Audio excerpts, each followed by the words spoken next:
All right, welcome back to Social Distillation, the submarine still of the internet, where we attempt to drop the bead and pour white lightning straight onto your brain. In today's white lightning, we'll be starting once again with Mr. Robert Jordan on the Wheel of Time book, which we will be continuing to go through.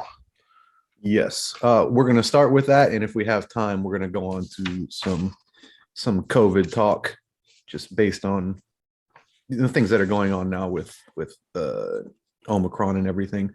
But we got kind of a two-part with the Wheel of Time. We're going to start. Uh, We're going to start with talking about the series again because we've got to adjust our position just a little bit, and the second part we'll continue to go through the book as Heath's reading. And what you said, which chapters up front? So this is your spoiler uh, alert. If you're not this far, then yeah, well, shelf us for a second. we're gonna start in chapter 5 where we left off last time, and we will probably get probably up to the point where they actually leave Emmons Field. So probably chapter 8 or 9. Write that down so I remember to put it in the notes. Okay, so we're going to start with this. So everybody that's kind of come on board since episode 1, the first episode was our pre-show analysis and our fear of basically wokeness killing the show. Yep. And it did. We were right. But we might have to adjust our positioning a little bit on Rafe and his role in this, because I do try to do this with all the stuff we talk about, is not assign motive, but it's hard not to speculate on motive too. And we talked about activism and how it leaks out into all of these products. But I wanted to start with sharing this here. So we've got this group of 3 things, and it's of course a pro Lord of the Rings meme here. 3 films, 17 Oscars. Now, if we go to the Lord of the Rings, the show, and we look at the makeup of the lead actors and actresses and how people are portrayed, and it is very, very well done with respect to respecting the books, even though the hardest core fanboys still would point out every difference that there was. But you notice in the film there was very little diversity because it's an old English novel written by an old crusty English man, right? Yeah. And so this is not possible anymore. Right. These Oscars would not exist because there are, well, coming in 2024, they gave them a couple of years to get on board. You have to follow a formula of diversity and inclusion to even be eligible for any of these awards. So when you heard the next Lord of the Rings or the next this Game of Thrones coming out for Wheel of Time, well, sort of. It's the next version that you can at least do and be eligible for any awards. Mm-hmm. So when we're looking at a product and it's crappy because they did all these things, well, guess what? It's an even playing field because everybody else has to do all those stupid things too. Mm-hmm. And so that's kind of where we need to adjust our position a little bit. Was Rafe being an activist, or was he doing what he had to do to survive as a white showrunner, a white male showrunner? And that's the big question. So when assigning motive, we got to be careful because this exists. Nice little Substack article. This is just the other day came out, and this is what kind of got me going down this road. Here's your authors. But Barry Weiss shared it on her Substack. And it's basically the state of the industry in Hollywood that nobody wants to talk about. As usual with a lot of these things, a bunch of anonymous sources saying this is what we have to deal with. Mm-hmm. And but it does put you into kind of what is going on behind the scenes. So I'm looking for it in here. When all of this took over, here it is. You have to have, so it's mandated by CBS, this percentage of what they said, BIPOC, Black, Indigenous, people of color, in your writers' rooms. and some similar array in your actors, actresses, staff, Yeah. crew, everything. So first of all, this is not representative of the population. So when we're making these arbitrary rules, at least make them representative to the population, because then you're more likely to get the best of the best based on that. But so this is a forced rule. It's a good article. I'll link the article in the show notes. Just go through, look at what people are talking about from the inside of Hollywood, and now it kind of that causes me to change a little bit of my position on Rafe in general, because is he just doing what he needs to do to survive? Oh, there's a quote from there that actually kind of sums it all up. If I can find it. It was the only way to, I'm going to paraphrase it as I'm looking for it. The only way to really survive in Hollywood is to outwoke the other woke. Because then you can be the one looking down on the person who didn't do as much as you did. So that's interesting. Well, that ties into something that I was looking at. You may want to look at and see what Hamilton's tearing up behind you while I talk about this. Okay. But so last time we talked about the Wheel of Time series, I mentioned that the executive at Amazon Prime, the new executive at Amazon Prime, had been brought in because there were sexual harassment allegations, basically between a couple of the previous Prime executives. And so they were ousted. And this woman from Netflix was brought in specifically to kind of clean house and clean up Prime's image with regards to these kinds of things. So remember this woman, Jennifer Salke, I think her name was brought into Prime to clean up this mess of sexual harassment allegations and show that, you know, we're all on board with all of this this, you know, woke nonsense, or, you know, they obviously would have phrased it differently. And in part of, in some of those articles that I was showing, one of them mentioned and had a link to a discussion of basically the official Tolkien group. I can't remember the name of it, and they, you know, they put on talks and seminars and stuff about Tolkien's works, and the most recent one was about inclusivity in Tolkien's works. What? So you can see them setting the stage for these things. I found the quote I was looking for, so it's highlighted there for everybody. I didn't get all what you said because I was dealing with the dog, but it just breaks everything. I mean, it does, and that's why I was talking about this nonsense of, you know, talking about the inclusivity in Tolkien's work. That wasn't the point of his work. What he was doing was one, he was good friends with C.S. Lewis, and there is some Christian allegory in Lord of the Rings. It's just not nearly as apparent as what C.S. Lewis was doing, because that was just kind of one of his points, was this allegory of good and evil. But most where it started was he was trying to develop his own British mythology, because he was trying to synthesize all of these sources, these Angles and Saxon sources that he was an expert in. You know, he was one of the leading experts in Beowulf, for instance. So he was trying to synthesize all of these things that came from, you know, that came from Scandinavian Viking influences, that came from the Saxons, the Angles, the local Celts. He was trying to synthesize all of these into a single mythology to make his own fairy tale, if you will. So it would be like if a show you love and think is one of the greatest shows ever done, Vikings. Mhm. How do you apply this to Vikings? For crying out loud, you're talking about Danish, Norse, Swedish people Mhm. in the early Middle Ages, in the 800s, the 900s.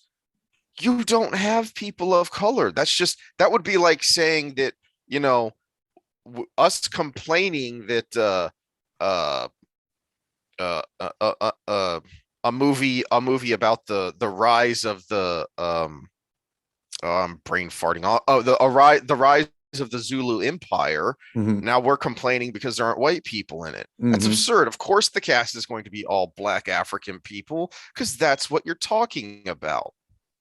Yeah. Now that this doesn't take away from our criticism, our comparison with Wheel of Time series and Witcher series, because if you watch the Witcher series, you do notice they have a very inclusive cast. Mhm. They just did it in a way that still held true to the expectations around what the Witcher was, who the Witcher was, and the people surrounding him.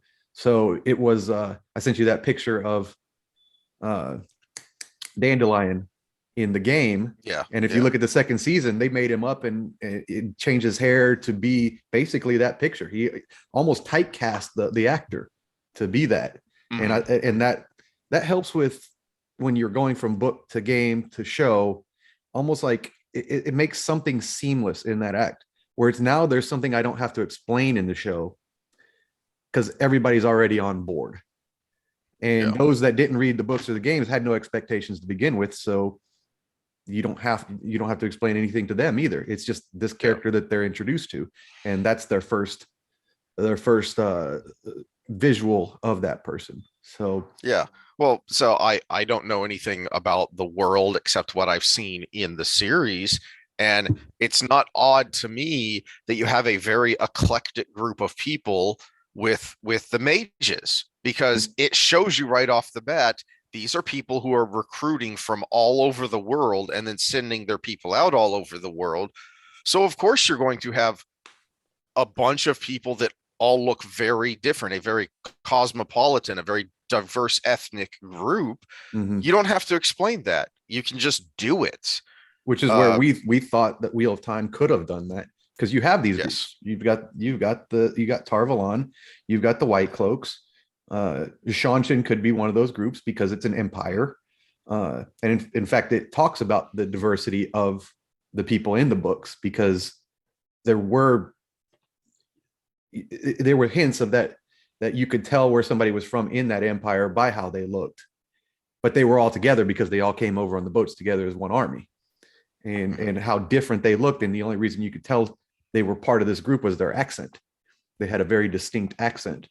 uh with So they could have had that just like they did in Witcher, but they didn't. They had to outwoke the Witcher Yeah.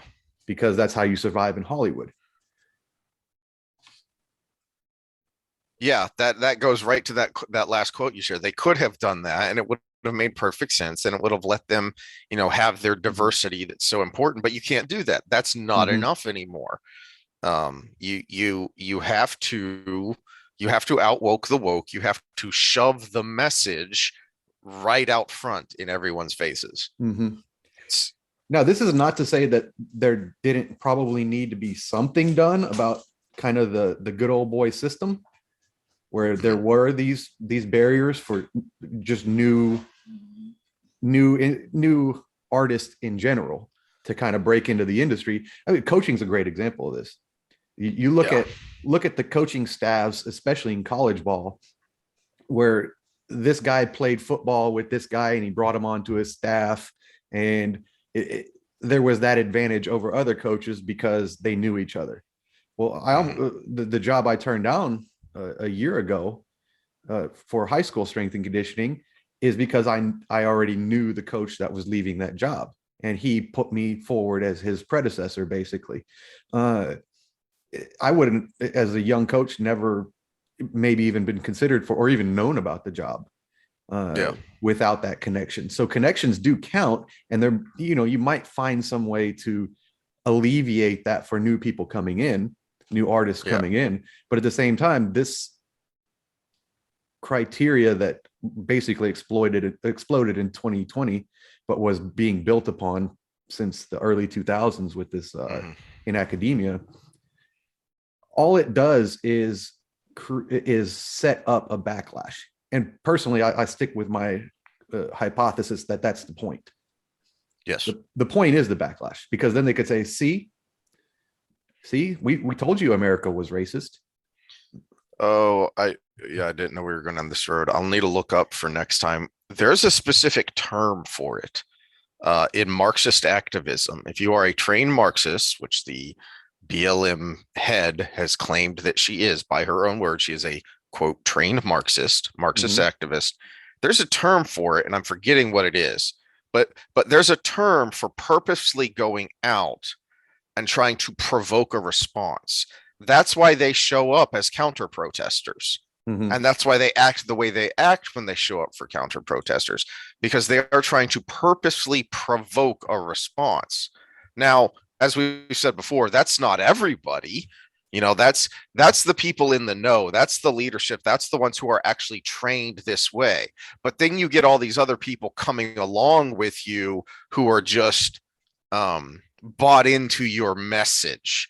And so they just think it's important that they show up and they show these racist people that, you know, the country doesn't belong to them and not everyone's like them, and they are being useful idiots. They are going to be part of that confrontation that the trained activists are trying to provoke, in the same way that, look, like you said, might have to reevaluate who Rafe is and what he's doing here. He's being pushed with this ideology, this framework that now says you have to have hard numbers, specific percentages of BIPOC people in your staff and in your cast. And that's being pushed. And he's just coming along because, look, I got to make a living. Look, this is a project I've been wanting to do for a long time. Look, you know, if you're the key grip or whatever, I mean, you're just trying to get a job. You need to work. You need to be on films. You need to be on sets in order to make a living. You don't get paid if you're not on a set. If you're one of these, you know, set people. I've worked on a low budget indie film as a gopher. I forget what they call it. A production assistant. It's a unpaid intern behind you're basically what an extra is in front of the camera. That's what you are behind the camera. And so you see how this works. And most of these people are, you know, they're not much different than contractors, because in a lot of the ways they're doing kind of the similar kind of grunt work. So that's what they are. They're just blue collar people trying to get a paycheck, and they're being dragged along by the activists who are out front doing this on purpose. Well, and I guarantee you, all of these production studios have a diversity and inclusion staff, which their job is to promote this stuff amongst the people working there, and basically say, you're not doing this, you're not doing that, you're not doing enough of this or that, and those are the trained people. You know, you could still say they might think it's the right thing to do, and they're still good people, but they are trained to use those tactics for the greater good. And just like with Kaepernick, the response is the point. I remember when I was arguing with, debating with Jack's friend, and he let me tell you a story. It's about a man walking by and sees a bunch of dogs fighting over a bone, and you throw a rock to stop the fighting, and the dogs bark at you, and it proves that they were bad dogs or something like this. He's telling me this story, and I'm like, because a dog barked that you threw a rock at is proof? That's called a Kafka trap. You're a racist. No, I'm not. You said you're not, so therefore you're a racist. Yeah. Yeah, that's so the response is the key, because it does two things. First of all, it's just throwing it in your, it's just throwing it in the face. These writers, these white writers, can't get jobs, so obviously it's going to make them bitter. 60% of the population is kind of seeing something like just not representative of what real life is. And then on top of that is because you have these criteria that put something before talent, the product is crappy. Mhm. And so you got all of those things that are going to basically people that want a good product when they watch Netflix or Amazon Prime or go to the movies and spend, what is it, $15 a ticket for a movie now, Yep. and $20 for if you want popcorn. You want a good product to come out the other end, and you're sitting there watching it, and it can't help but be a little thing in the back of your mind. You don't have to be racist to say, would this have been better if there weren't all these standards? Would this have been better if they stuck closer to the books?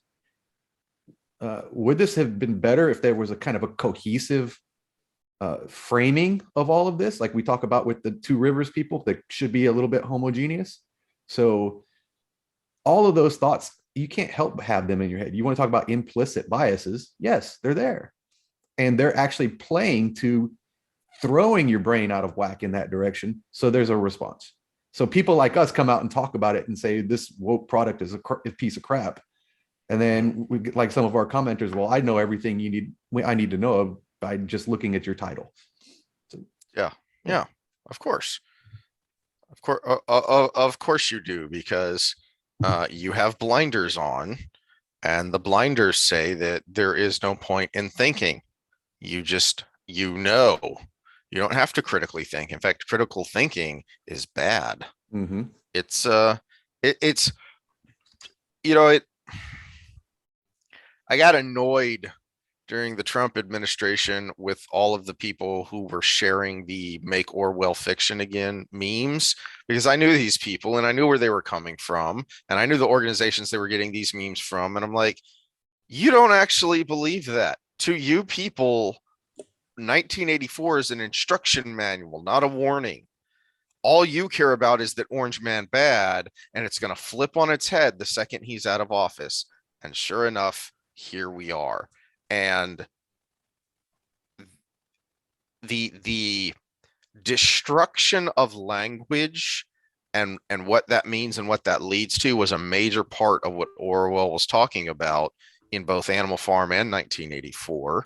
Is you're destroying language in order to condition people how to think so that they don't think freely.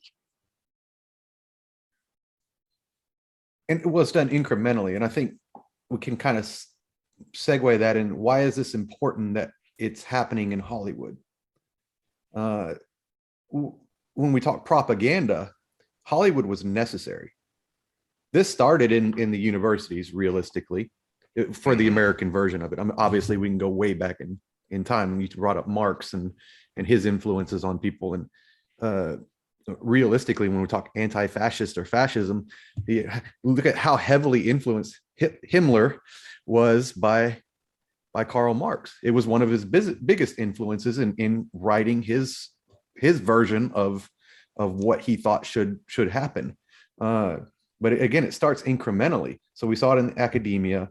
Then it became basically every admin in the country to every business is indoctrinated with this ideology. But the importance of Hollywood is that's what we see every day, all the time, when we want to turn our minds off as human beings. You turn on a movie to basically check yourself out of reality for a minute. It's healthy if you do it in the right doses, but it also in I'm going to use, this is probably not the best word for it, but you fill in a better word if you do, indoctrinates you. So it creates a repetition in your mind. And when we see things in film, and I'm thinking of a certain show, dang it, the name is escaping me, but one of the episodes,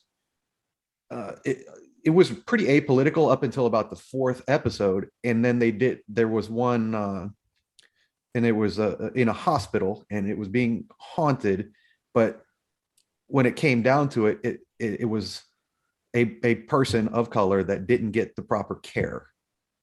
And then they brought in this whole systemic racism in medicine thing. And they threw out statements, just statements that are realistically unproven statements when we talk about this, just like all the rhetoric that goes around these movements.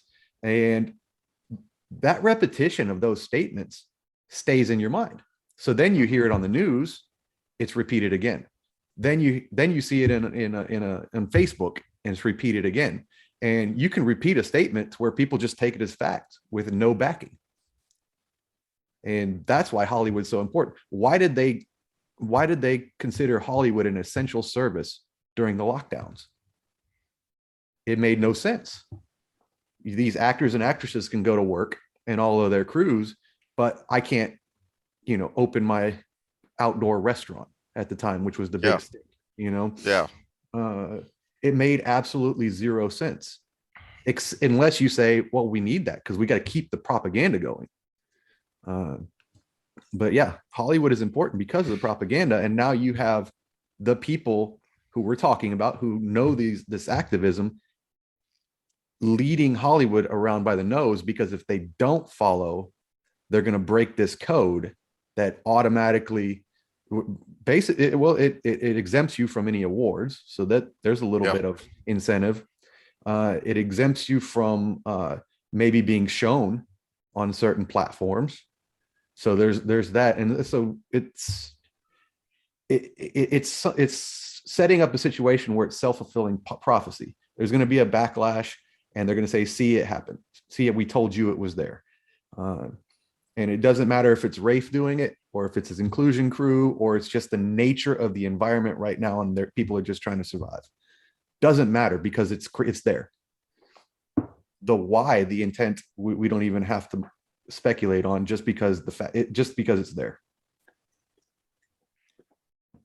And there's what you shared there, that article that Barry Weiss shared, it shows the difference between woke radicalism and old-fashioned liberalism, leftism. Because I've said before, one of my favorite TV shows was The West Wing, an incredibly political show that I was yelling at constantly because I'm a political nerd, and it was obviously a liberal agenda that was contrary to practically everything I believe politically.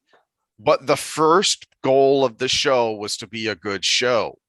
The liberalism was simply what they thought and how they spoke, and what influenced how they wrote. But it was background. It was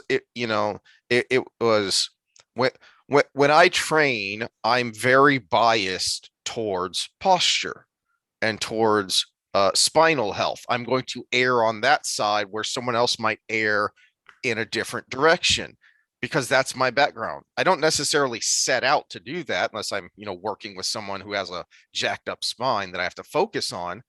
But anytime I train, that's just in the background. I'm just going to do that. But first things first, I'm trying to train myself for someone else properly. Right. So that's the difference between this wokeness and old fashioned, crusty old conservative political dorks like me complaining for decades that Hollywood, has a liberal bias. That's a totally different thing. A liberal bias from a woke agenda. And you can see it in something like The West Wing, which went like 8 seasons, I think 7 or 8 seasons, because the first goal was sharp dialogue, compelling stories, good acting from everyone, from the main characters down to the smaller characters. That was the first goal. And then it's a bias. It's not activism. It's a bias, because that's simply what they're steeped in. That's simply how they think while they go on with the rest of their lives. The wokeness is all up front. You have to outwoke the woke now. Well, and it's kind of an important point, because liberal bias is different than what's going on now. And this is again one of my beefs with the right, is quit saying those libs. Yeah. Because what's going on now is anti-liberal. Yeah. It's progressive isn't even the word. It's lemmings off of a cliff. Progressive is what it is. but it's anti-liberal. And the more actual liberal people that wake up and say, well, shit, what did we get ourselves into, the better on this. Except then they're so afraid to do that, because then you get pushed into the alt-right as soon as you say this is wrong. And and so many people of a liberal persuasion, especially in places like Hollywood, where they kind of look down their nose on the rest of the country a little bit, are so afraid of being lumped with the deplorables that fear is actually causing them to stay in this place where they're doing damage. And it's like, no, separate yourself.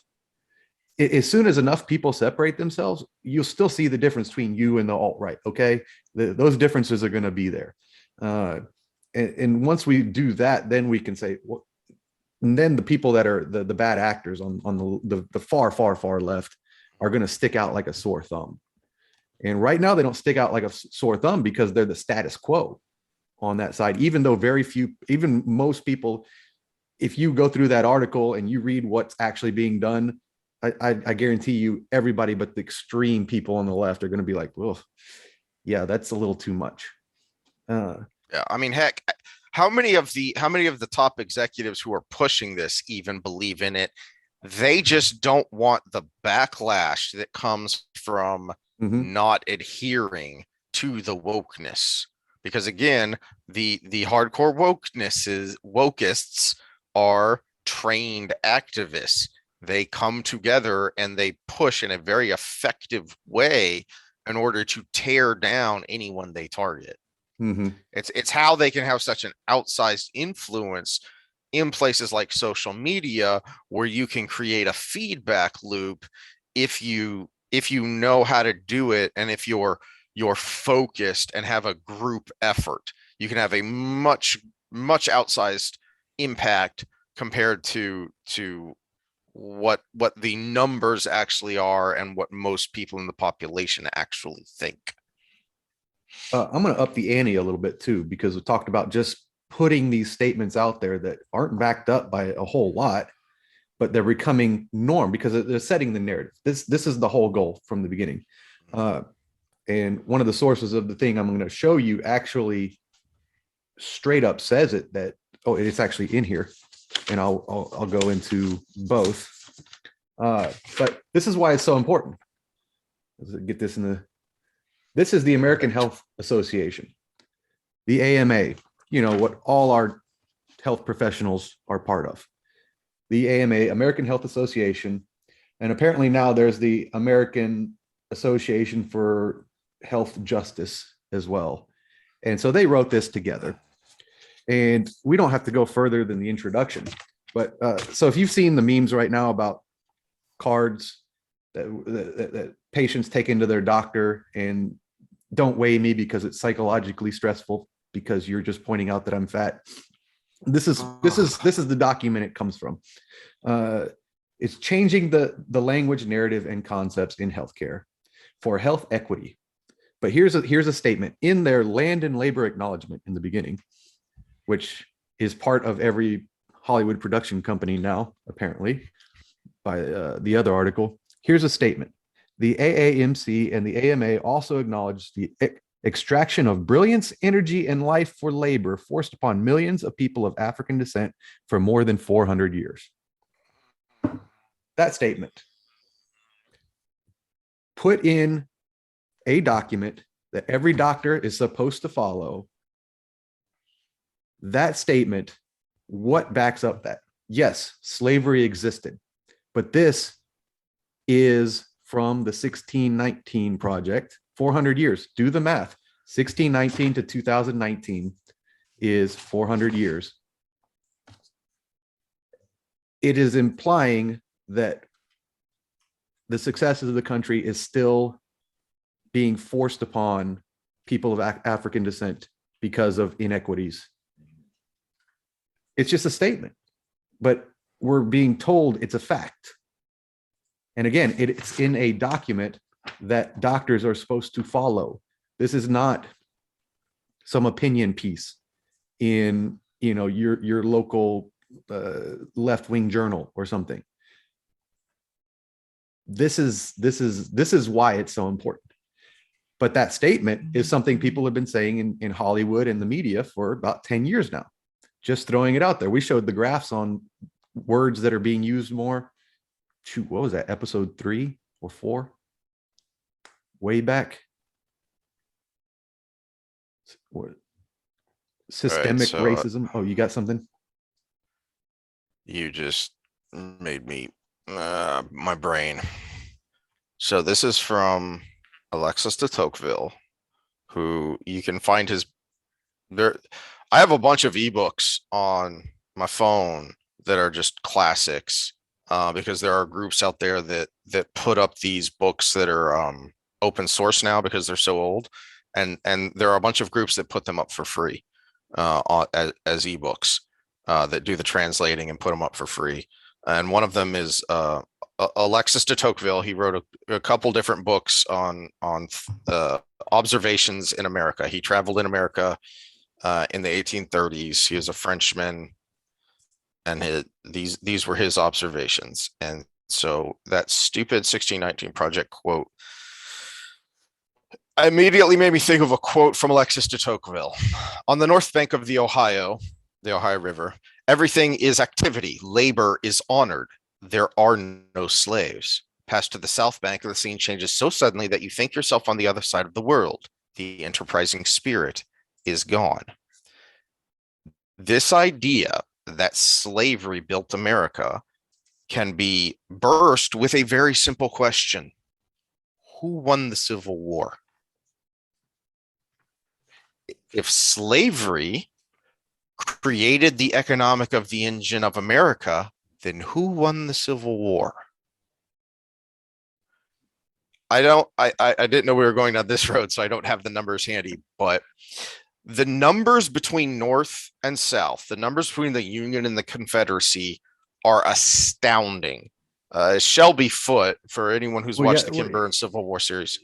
Yeah, because the talent on the Southern side, when it came to shooting things and killing people, was greater. It was the numbers of the North that won the day. Realistically, not just the numbers. As Shelby Foote put it, there was no way, paraphrasing, there was no way the South could have won. The Union fought that war with one hand tied behind its back. When you look at the numbers of the percentages of men who served in the Confederate Army versus the percentage of men who served in the Union Army, and you still had this huge force of men working in the industry of the North, almost the entirety. There was a little bit of industry in Richmond, a little bit of industry in Atlanta, and that was about it when it comes to the South. If slavery built America, then how come in the North, where there was no slavery, was industry booming? That's where the industry was. The economic engine of the North dwarfed the South. It wasn't even close. This idea that slavery built America is absurd. And it's a slap in the face to all of the people who worked to free slaves and all of the free slaves who fled north and contributed to that industry. Let me give one more quote from this document, and I think we should kind of go ahead and just wrap up this conversation and go on to the book. Yeah. This could be all day, every day conversation, but this is, again, the importance of, I think I want to stick to the theme of why Hollywood was important to infect in this way, and why it's dangerous, and why we need to actually speak up as a nation, no matter what color or persuasion you are. In fact, because in the long run, as if you go, again, check our earlier episodes on where the harm can come from these ideologies, it actually, the people who benefit the least are the people they say is benefiting the most. It's kind of a backwards ideology when it comes to actually who benefits from this. But when we talk about narratives and stories and these repetitions, Here's a quote from this document. They tell you what they're doing in the document itself. Stories are told with words and images. As Race Forward explains, which is one of their sources, Race Forward, when our stories and messages align with the narratives we want to elevate, we create impact. That's the whole point. Elevate narratives, elevate narratives, elevate narratives, put it in your mind, make it the truth. Speaking truth to power. Everybody's heard that over and over and over again. It's actually speaking power to truth. So you're creating truths in people's heads that actually don't exist in real life. So I'll end this part of our discussion on this. If you want a good, we've talked about Robert Jordan and a lot of what he's been doing lately with talking about, the Bible and old myths and tales and the psychological point of that, those lessons they teach us. But if you want a more perhaps accessible and more recent example of that, one of the few good documentaries on Netflix is called Five Came Back, and it's about these five major movie directors who served in World War II and how that affected them during the war, because some of them, like Frank Capra, were making films for propaganda purposes during the war, and then how it affected them after the war in the films that they made. Go watch that and listen to how they talk about it, and then you can a lot of the films that these people made, the propaganda films that they made, are actually up on Netflix now too, and you can find these films and see what an impact it made on the morale and the psychology of America during World War II, because they had a particular message that they wanted to push. And in this case, it was a good message for a good reason. So look at the power that this kind of messaging can have. Okay. And now think about what you can do if you have a negative intent. That's one angle on the negative intent. And I'm going to give another angle. Why this is important. It's the mission creep. So again, start in academia, went to admin departments, went into law, went into media. Media was very important. And it creeped into Hollywood, which was vulnerable to it because it is typically left-leaning. But then exploded with events, with the George Floyd protests, and even going back further, Trayvon Martin and everything. It kind of created kind of a hammer to pound the nail a little bit harder. And now it's leaked into medicine. And before that, it was actually in psychology, not psychiatry. Psychiatry would be AMA. Psychology with the APA. It's leaked into mathematics. It's leaking into STEM. Now, when we talk about Wheel of Time, and one of our biggest beefs is the wokeism creates a crappy product. Do we want a crappier product here? Look at our COVID response. Look at the current state of mental illness in the country. Again, APA has been infected a little bit longer. Look at one of our biggest beefs, period, is this influx of narcissistic behavior being called self-care. When we talk about ghosting and things like that, look at your Facebook feed with, if you've got 300 people and some of them are young women seem to be the target audience for this. It's not a misogynistic quote because it's who's being targeted. These are the people being targeted by this specific thing. Self-care is isolated narcissistic behavior. Look at these things.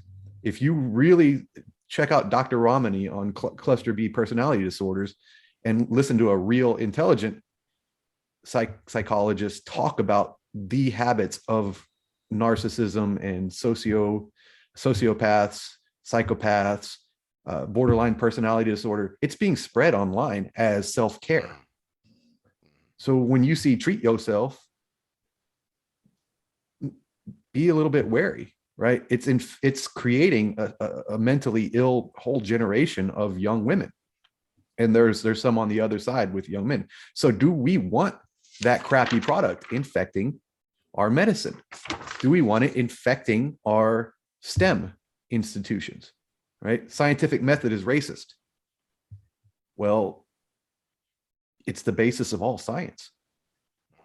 How is that racist? There's even, to quote another part of this, yeah.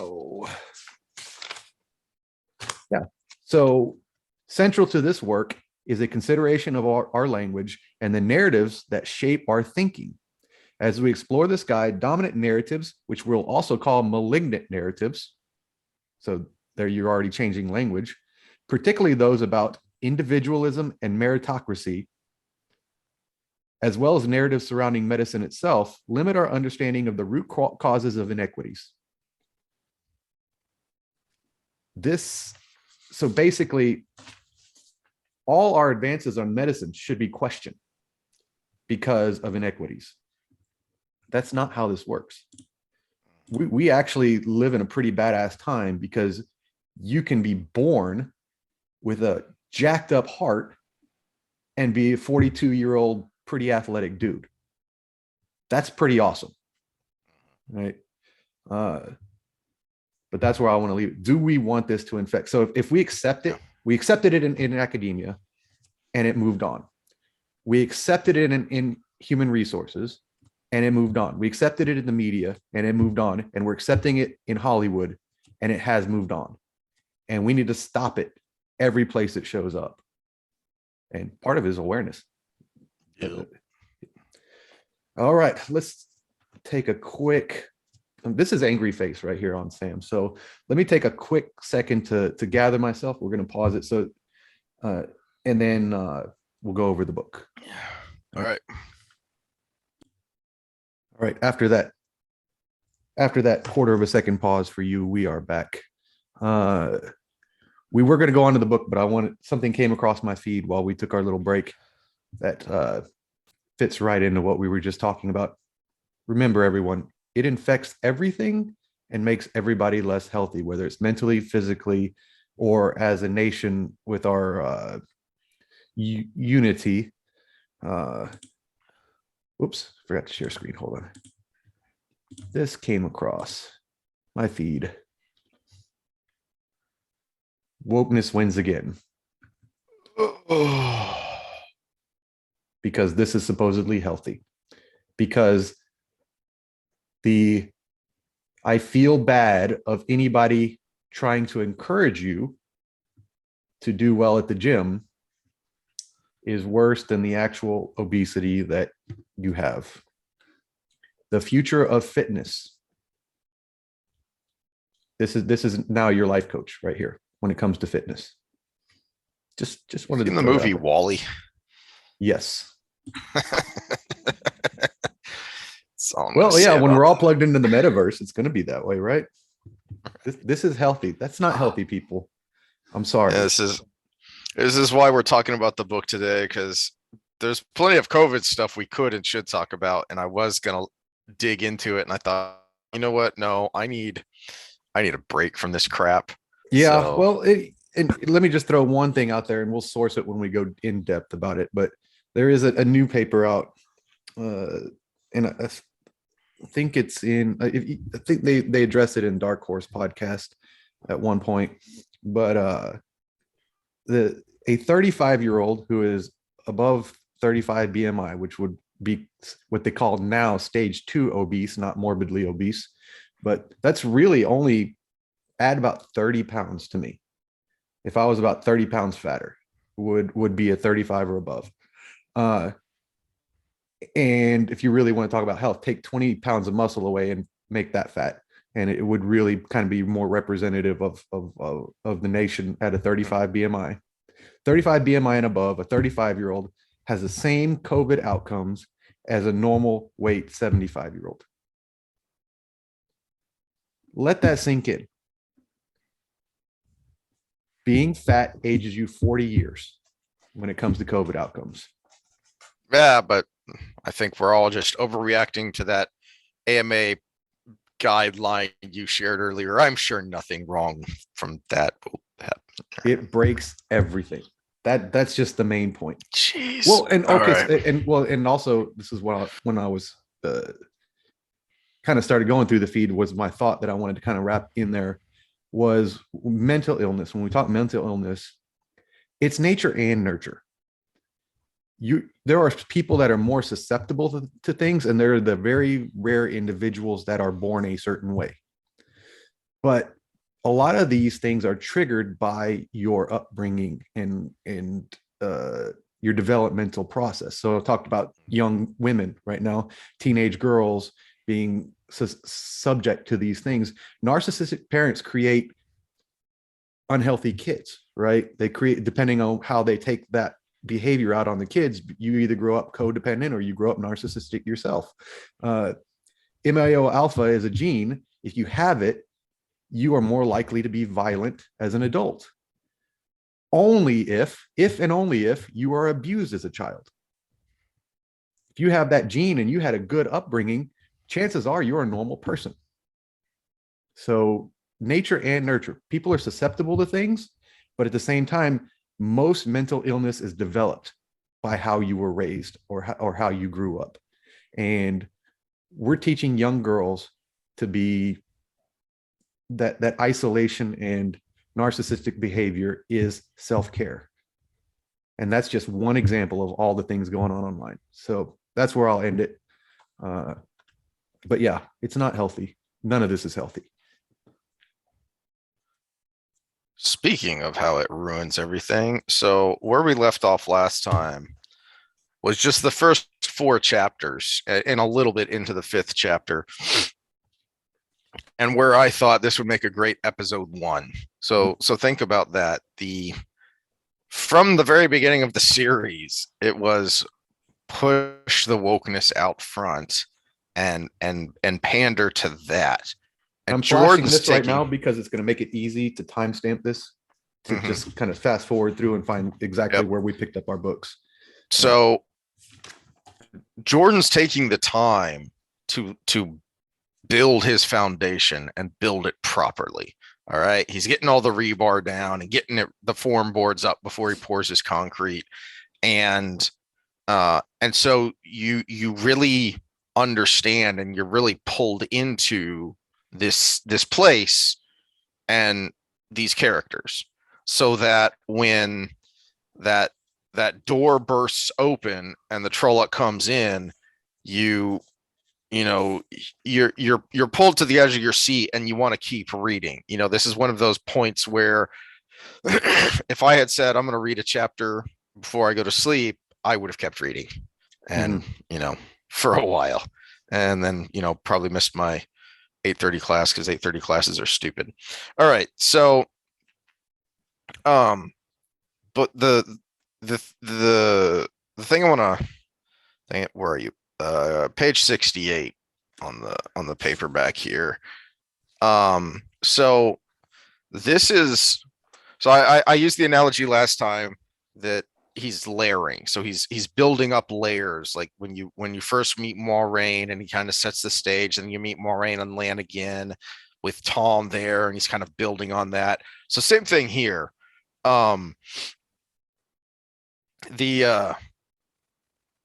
You get an idea of the mentality of Two Rivers people that we talked about last time, and now you kind of see it in action, which is where is that?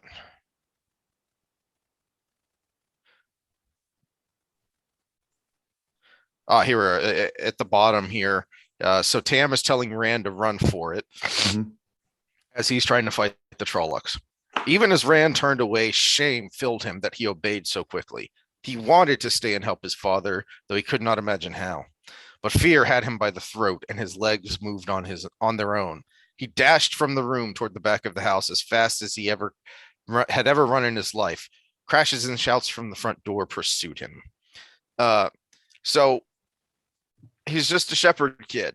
He's not suddenly, wielding his sword and being cool. He's a shepherd kid who's done nothing but, daydream about adventures. He's never had an adventure. So he's petrified. And yet when he jumps out the window and he's hiding in the darkness, he forces himself to shout out to warn his father that they're coming through the back door. So again, Jordan is layering here. You have that mentality that he talks about, and now here you see it in action. He's petrified.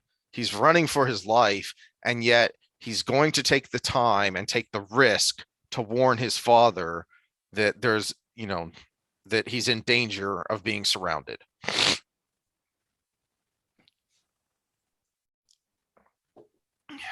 Yeah. So that This is one where I like what we're talking about, but I understand some of what they did because you needed to be more brief in the, and I think that would have been, that inner thought would have been hard to convey on the screen.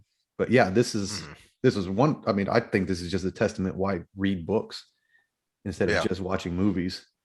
Well, and this isn't an inner monologue or an inner monologue. This is something that would have been very easy to show, Yeah. and shows a part of his character and shows the growth, because we're at the very beginning here, and this is an epic tale, so some of these people here, you don't know who, but you can kind of tell Rand's the main character here, so he's going to become a hero, okay, but he's not there yet. Mhm. So you're seeing the beginnings. You're getting pulled in so that you can follow along with Rand's growth, and it becomes more satisfying and more compelling that way.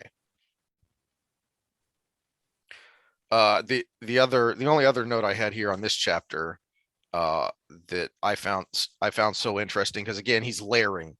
So you've seen the Black Rider, but you've had no interaction with the Black Rider. You just know that just looking at it creeps you out and there's something unnatural about it. And now you've seen the Trollocs, which you've only, kind of heard about as monsters. And now you've seen them in action. And now on page 75 there, at the end of the chapter, one of them gets up and talks to Rand.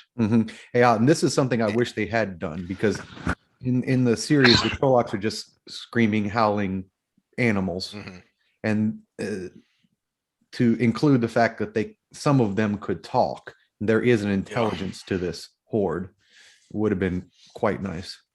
Because it makes it scarier that they're not just wild animals, that they can be manipulated in that way. They can be tricked in that way because of their bestial nature. But the thing that jumped out at me and I found so great about this interaction is showing that there's something else out there that even this giant beast is afraid of. So again, he's layering and he's building, and what that is. If you've been following along, I mean, it's clearly the Black Rider. So you're building on that, because he's without just telling you, he's showing you there's a connection here between these monsters and that Black Rider, and even this monster is afraid of the Black Rider.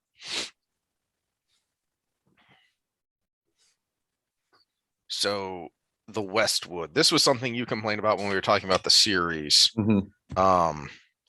because of they just kind of threw it in there later. They threw it in there later. You didn't get the front. Now, I don't mind if you want to build suspense.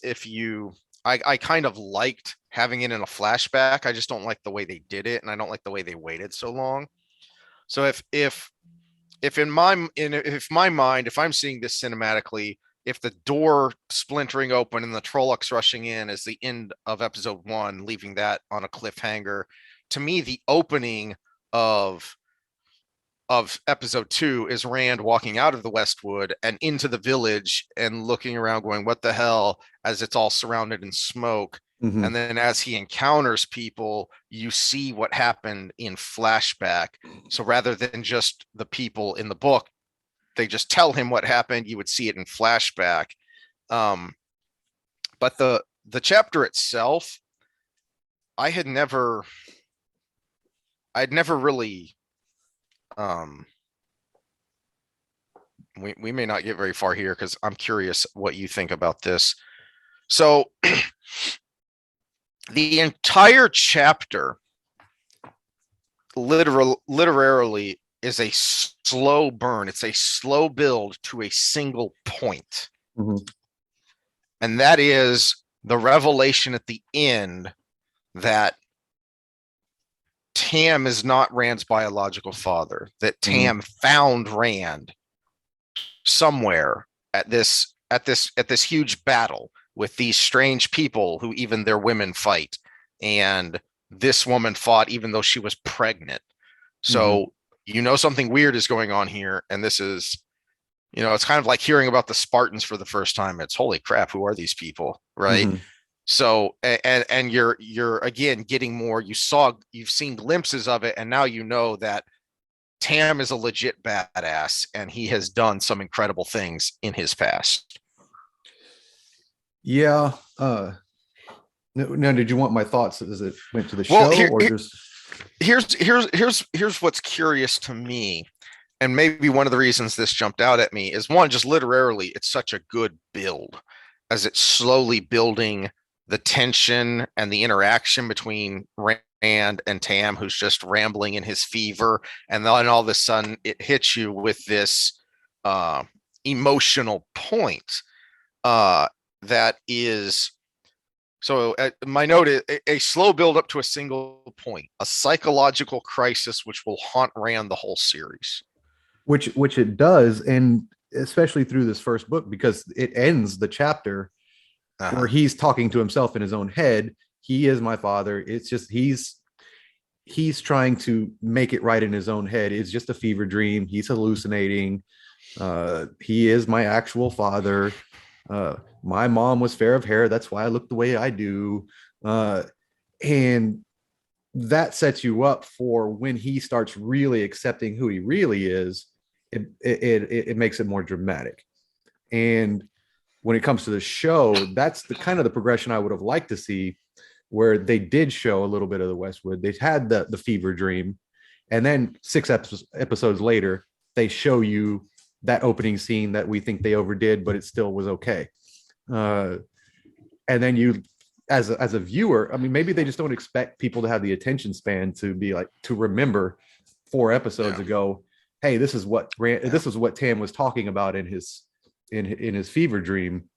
So they just put them back to back in the same episode. It's like, here you go. Let's tell you the story here. And I think that they probably set themselves up for that failure because they spent so little time developing the characters and so much time doing all the other useless crap we talked about that they couldn't. They had to have Rand's revelation. I'm the dragon. Let's go to the blight. Yep. In Yep. those last 2 episodes, which again, it was like uh, it just was very anticlimactic. Whereas in the books, you get that build. So that's my And, opinion on it. Yeah.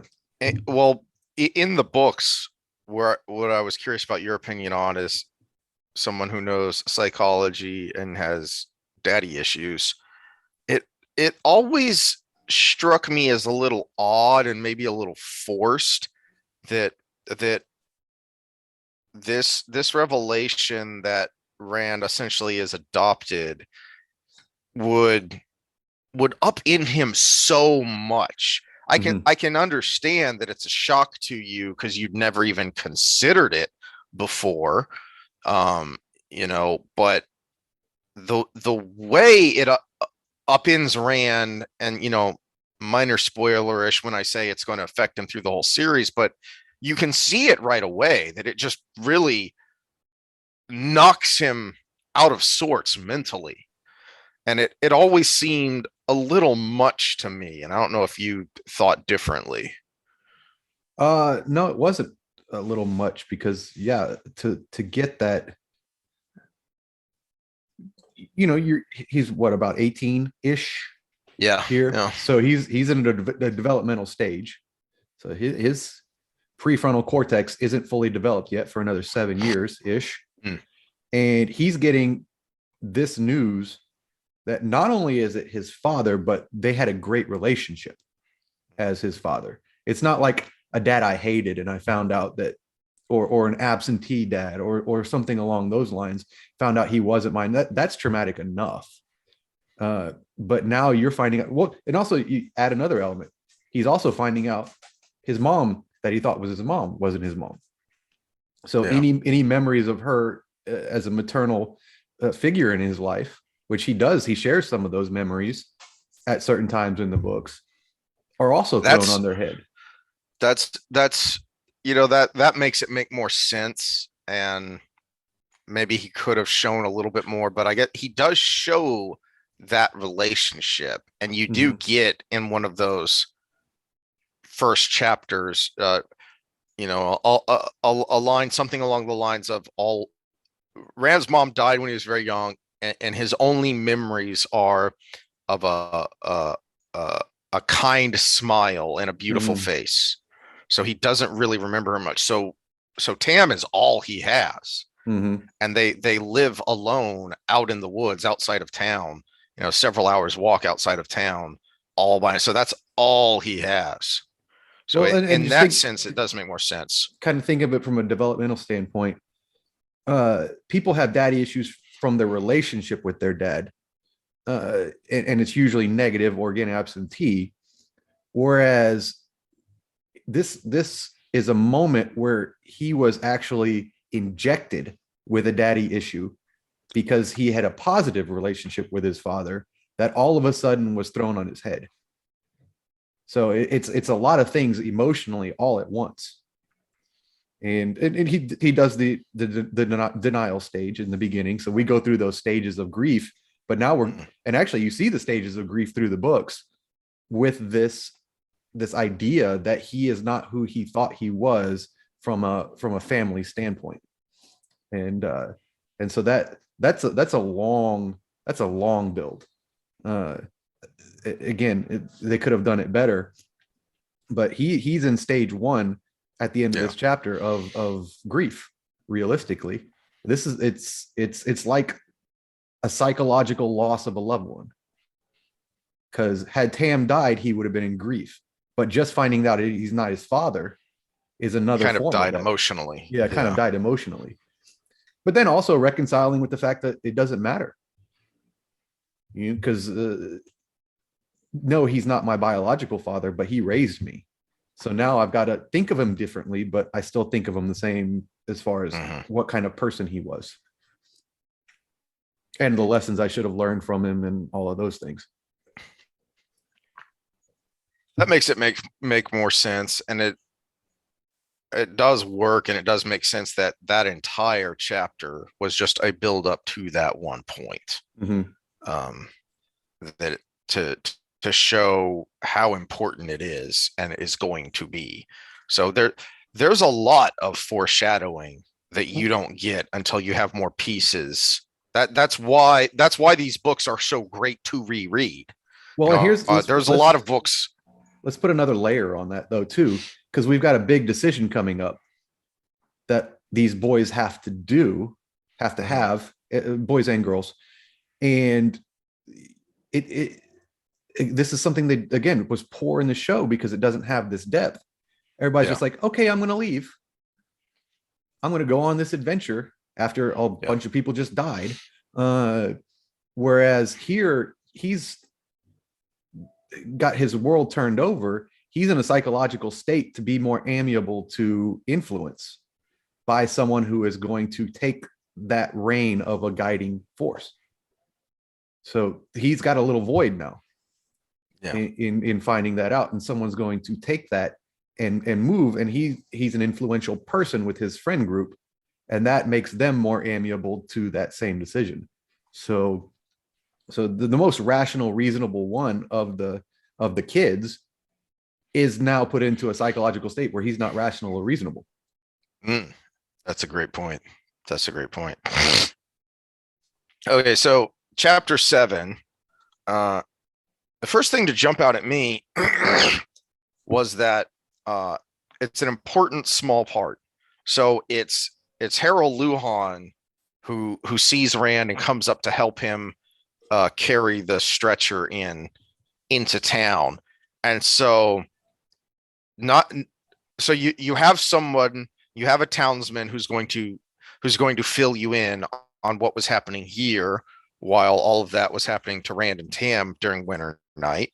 Mm-hmm. I think it's important that it's Harold Lujan because it's fleshing out what really is going to become a very large ensemble cast. So you're making the world feel more real, and you're grounding the reader in the narrative because it's not Jordan telling you what happened. It's Mm-hmm. this character, Harold Lujan, telling you what happened from his perspective. So the narrative feels more real, it's more impactful. but then the way he tells it is giving you more of the character of Luhan in particular and of the townspeople, more in general. Which you couldn't have in the show because they wrote him out anyways of the show. Yep. Wrote him out and then moved on way too fast. You also can't have the next moment where they go to the wisdom because this is again, we're going to go back to the wokeness breaks everything. Nynaeve could not fail and still adhere to the rules of Hollywood right now. And in the book, she fails to do what needs to be done. Yeah, she can't. It is something that is completely beyond her. And it's a great missing that is missing a great scene, because you're seeing for the first time just what suffering, pain, injury, death means to Nynaeve. She takes it personally. She takes it personally that she can't help Tam. And she knows she has to triage. She knows her efforts are needed here with these people she knows she can help, whose injuries she knows she can heal. So she knows that intellectually, but it doesn't change the fact that it cuts her emotionally. Actually, let's rewind for just a second with Master Luhan. And you were talking about the village and the ideology. There's a passage here that I think is important because Rand asks him, what if they come back? Yeah. And Master Luhan says, the wheel weaves as the wheel wills. If they come back, well, they're gone now, so we'll pick up the pieces. Build what's been torn down. And that captures what the Two Rivers was supposed to be about, what Eamon's Field was supposed to be about. And then they impart that on the youngsters that leave. So yeah, I just saw that and I wanted to rewind for a second, but then we go straight to the Nynaeve scene. So with the show, you miss all that, but here you get this great scene between Nynaeve and Rand and Egwene, and you learn more about their characters, but then in the end you learn more about Rand, that he is stubbornly going to push forward. He's not going to take no for an answer. He doesn't know what's going to happen. He doesn't know how he's going to do it, but by golly, he's going to go talk to the mayor because the mayor will know how to fix this, and he's not going to let anyone stop him or stand in his way. And then the next bit, I like how you're reintroduced to Tom and Lan and Moraine, because at their first introduction before Winternight, you knew there was something more to them, and now you see it. So now they're almost different people. Lan and Moraine especially. So here you had this quiet bodyguard and this lady who was just out exploring the world and gathering and learning stories from around the world. And now all of a sudden, here they are, grizzled battle veterans talking nonchalantly about this battle that burned down half this village while monstrous bodies of monsters are being dragged away, and they're just kind of talking nonchalantly about it. And I love that you never saw them being cool like in the end of episode 1 of the series. No, you just see the transformation all of a sudden, and then you hear about it from others about what they did during the battle, which again, in my cinematic mind, I'd love to see that as flashback. So now you see this transformation and you're going, who are these people and what happened here? And then you see what they did during the fight, and you hear about it in the book. Yeah, instead they had just one overlong cinematic battle. Yeah. Which, not only was it just kind of a little bit over the top, but it took away valuable screen time that we could have been using for all these other things we've talked about. Yeah. So yeah, showing some badassery is cool, but how long did you spend doing that? Just like that scene we talked about later with the one girl fighting, 3 guys at once and everything. And if you if you had cut that over the top part out of it, you save 5 minutes of film time that you could have been using for some of these developmental things. Yeah. But yeah, I don't know if I'm with you on the flashback part of it, but I guess I'm not. I'm more simple when it comes to these things. But if you wanted that battle scene, then that's why I had the idea of that first episode be a little slower and then end on the big kaboom. And then if you still want your big battle scene, okay, well then at the beginning of episode 2, you can show the fight that's happening in Emmons Field as Rand and Tam are fighting for their lives. well, or even kind of sticking to your flashback theme, Luhan start explaining it, and then as Yeah, he can trail off his words and then show it. Yeah, So, yeah. So it's almost like he's telling the story, but all of a sudden you're just seeing it visually. So the last part of this chapter, right at the end here on page 101, is I love this. I love this interaction with Moraine when Rand comes up to Moraine and asks, you know, can you please help heal my father? You know, I'll pay whatever price I need. And instead of responding to that, she raised her voice. How are your dreams, Rand al'Thor? How seemingly random, and yet it tells you a lot with that little non sequitur.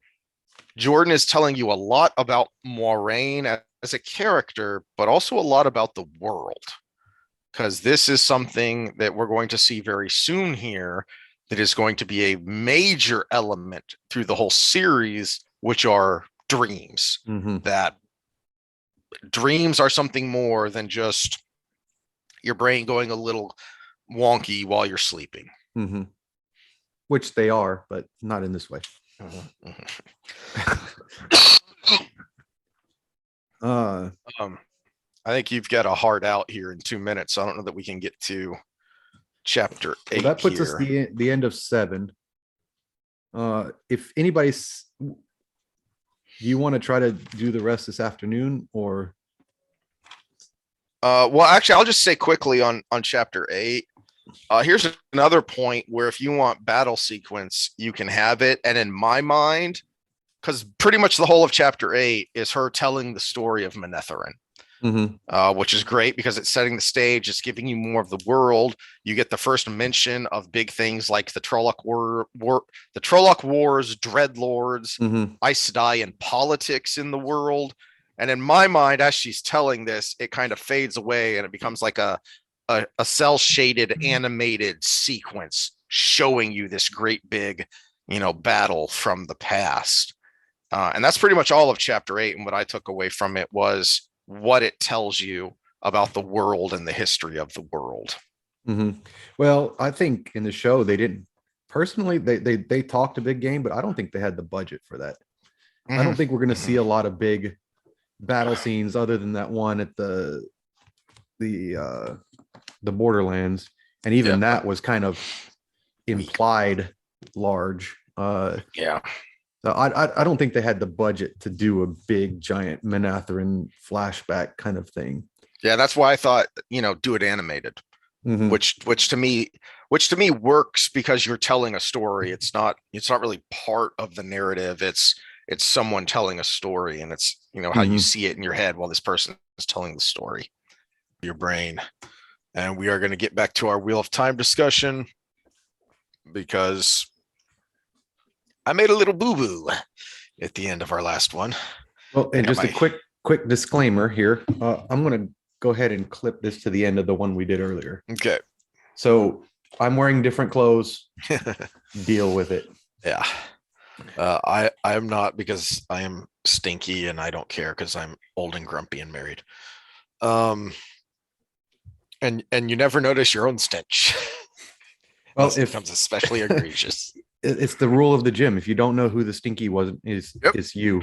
Yep. Yeah. So a close corollary to that is if you don't know who the stinky nerd is, it's you. So when you go to a nerd store or a game shop, if you can't tell who the stinky one is, it's you. So put on deodorant.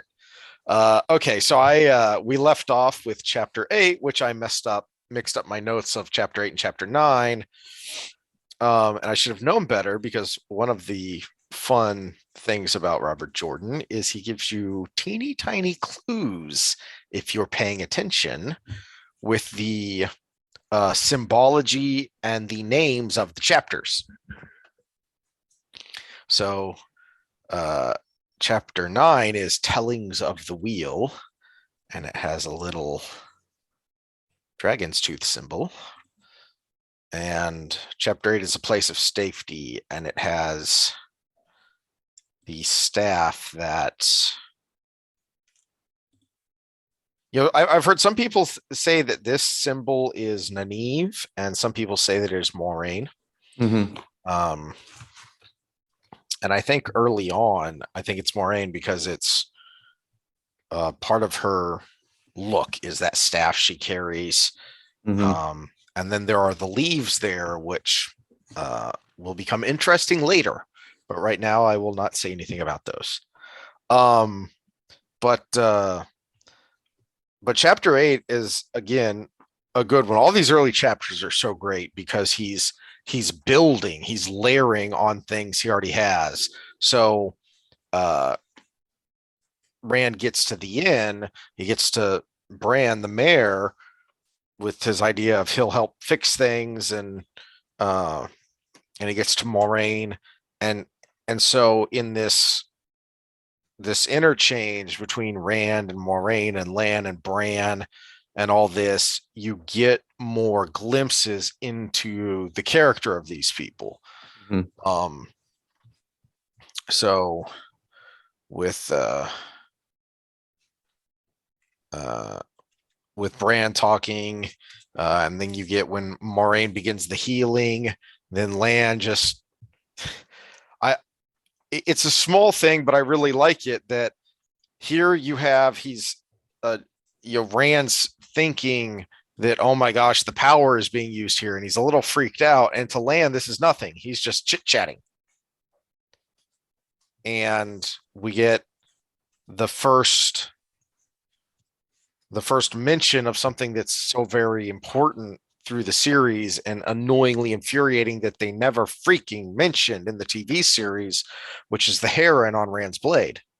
Mhm. And so, Wait, quick tangent. Hold that thought. yeah. So we throw, we had our woke talk, all ethnicity or anything aside, and we're just going to go with that. That's not a big deal in any of this, and because of the way the screen is working. You made the comment about Bran being skinny when we were Yeah. talking about and don't trust a skinny innkeeper. Yeah. It wouldn't be possible just because of when he passed away, but if you were to have a brand that I thought of as that wise, kind of more rotund, bald uh guy, that kind of fatherly figure of everybody, freaking Uncle Phil. Oh, that's great. Uncle Phil would have been a great brand if we're talking about getting the best talent in, and we're going to throw out all the other things. That's not where I was going at all, but I like your thought better than mine. When you said if he hadn't passed, actually the first great fat guy actor that my brain went to was John Candy. John Candy, if you were going to try to add a little comedic thing to it, but he's that fatherly figure that everybody just listens to when he talks. Yeah. And I think that if you were going to go by character acting versus all the other immutable, like again, I don't mind the diversity if you were looking for the best actor for the part. Yes. And that's where the disconnect is. Uncle Phil would have been the awesome brand, of course. And The actor if you passed still away, but if you still acknowledged that there were intrinsic differences between these regions, which is actually something we're going to get to in a few chapters here, that we ranted about because they briefly mention when you first meet Tom, and yet it doesn't make any sense because nobody looks or sounds any different. But that's a great image to have in your head. Well, and think of just Bran. For those. Okay, so if you don't know the reference, you're probably on the wrong channel. Uh, but Fresh Prince of Bel-Air, uh, Uncle Phil, can you imagine the presence he had as that fatherly figure and then come in later with the other storyline where he becomes deferent? Mm-hmm. How much power that would have had. Just especially with the nostalgia of people of our age group that would have known who he was in other roles. And this is one of the important things about, everybody wants to find the new people or whatever. And I think sometimes they're just trying to save money and using that excuse. But when you have these, some of these typecast roles with prominent actors, it lends weight because now you don't have to spend time explaining this X part of the person or whatever, because everybody's going to automatically associate some of those traits with this character. Steve Buscemi, anytime you see him in a role, you automatically associate traits to it. Anytime you have Anthony Hopkins, you're automatically giving your role more gravitas. And Al Pacino, if you've ever played the devil, you can no longer play a good guy again, ever. So, or even on the other side of that, Keanu Reeves, you automatically associate that new character you've met with a lot of the Keanu Reeves that you've seen before. Yeah. All right. Now back to your original point. That's a good tangent because you know that there's going to be more later. If you're getting into this series, you know it's a very long series. A lot of stuff is going to happen. So Jordan is setting the stage here. He has to bring you in. He has to introduce you to this cast of characters so that when things happen down the road, it will have more impact. Mm-hmm. Okay. So it really matters that you're meeting Bran here because it's going to make it have more impact down the road. In the immediate future, it matters that Lan is just, yeah, I've seen this a million times with Moraine, and now I'm curious about this sword here. Mm-hmm. And it's showing you that he is thinking in a certain way and is curious about these boys that he's going to that he's about to bring on as kind of their nursemaid, so to speak. And it's also another clue that Tam is something serious here. You saw him wielding the sword, not that many pages ago, and now you found out that Heron mark is a big effing deal. Mm-hmm. And for Tam to have that's an interesting curiosity. So, and I like that Jordan's not just giving you exposition here. It's Lan pointing out what this symbol means, and Rand's just kind of waving it off because what he cares about is Tam right now. And so, and one reason it's important too, because they do flash the Heron at one point in the show, but because they never expressed its importance, Rand is just walking around with this sword everywhere he goes, and nobody's even making a comment. No. Whereas this is something that would separate him from other people in the right eyes, of people that knew what they were looking for. Mm-hmm. Did you have any more thoughts on chapter 8? I'm kind of thumbing through it real quick. How does it end? Oh, well, page 109. This is more of talking with Lan. And when he finds out that the Black Rider he saw was a Murdral, and he feels a little bit guilty that he didn't mention it earlier. Yeah, but this is also a good moment where we talked about with the children's tales, because he says, no, but Fades are 20 feet tall. It's like, no, they're not. They're just badass. Yep. Yeah, and Len tells him, look, the truth is scary enough, man. So and there is a small glimpse here of Lan's character that's going to be built on more when Rand says, he scared me, Rand said faintly. He just looked at me and he shivered. No need for shame, sheepherder. They scare me too. I've seen men who have been soldiers all their lives freeze like a bird facing a snake when they confronted a half man. Well, and there's also that moment where Rand tells him about that other part that we were talking about just Mm. earlier today that will seem like a few minutes ago, other than the clothing change. It ran swallowed. A Trolloc said the Murdraw wanted to talk to me, and Lan, his head jerked up, and he said, "You talk to a Trolloc?" Mm. Yeah. And so now we're getting more of that intricacy of what the darkspawn actually are. They're not just mindless beasts. In fact, when they talk about the Fades later, they talk about how intelligent they are. They're more intelligent. They would be the top of the intelligence chain as far as humans went. So it's a different dynamic that for screenplay, with how fast they moved everything, I understand. But again, if wishes were wings, we would have moved slower. Yeah. In fact, I don't know if they were limited because we talked about the waste of time, but also it was only 8 episodes. Yeah.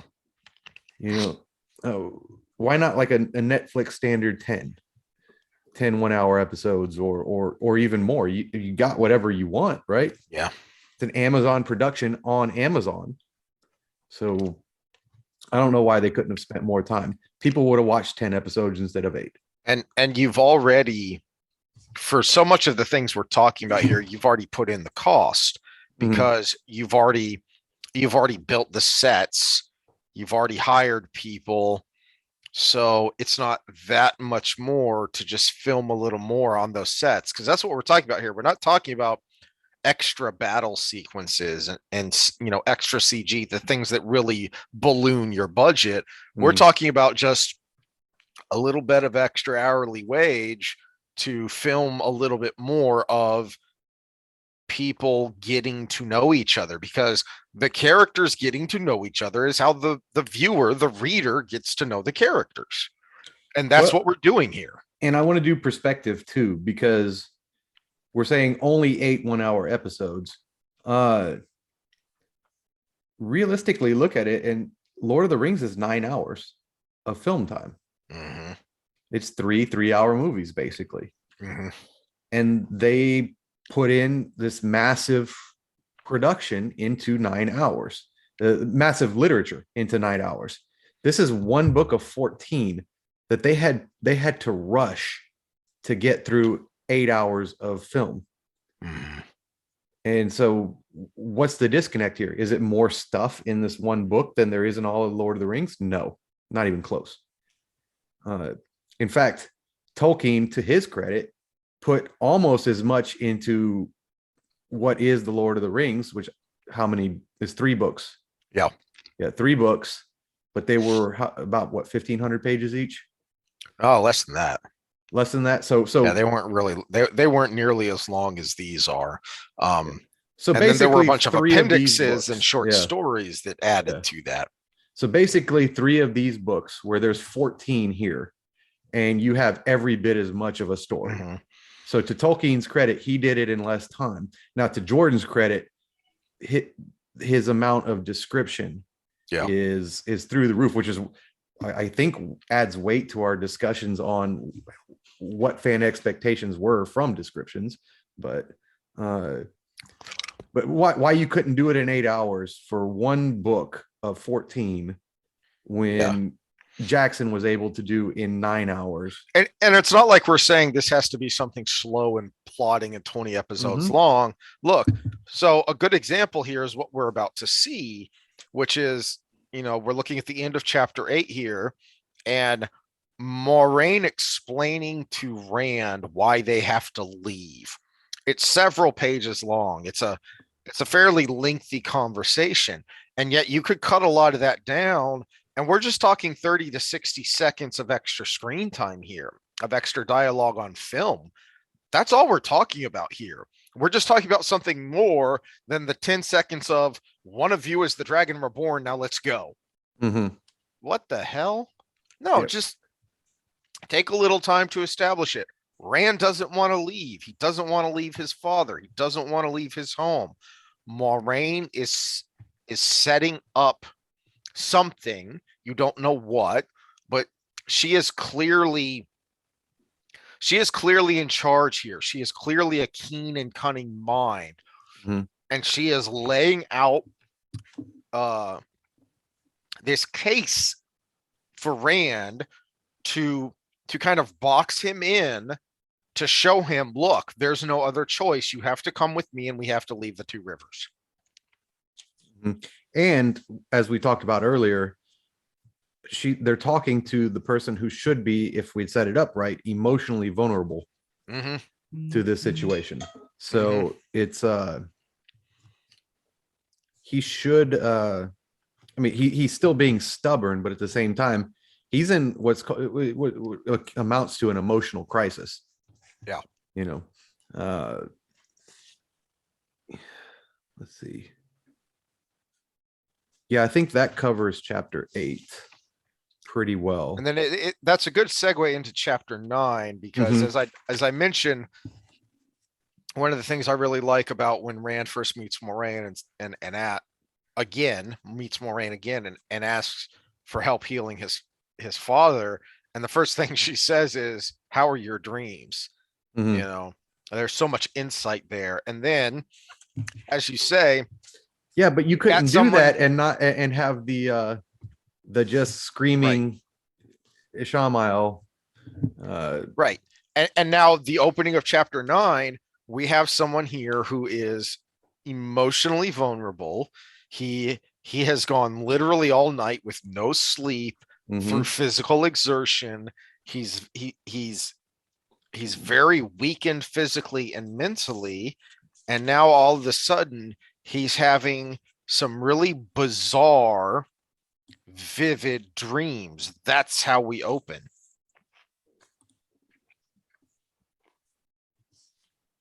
And so you get the sense with this opening, and this is quite a few pages here with the opening of chapter 9. Yeah, it's from page 119 to 124 that this dream sequence is going on, and you kind of get a sense that there's something more here, and Jordan's laid the groundwork with that, with Moiraine asking, "How are your dreams?"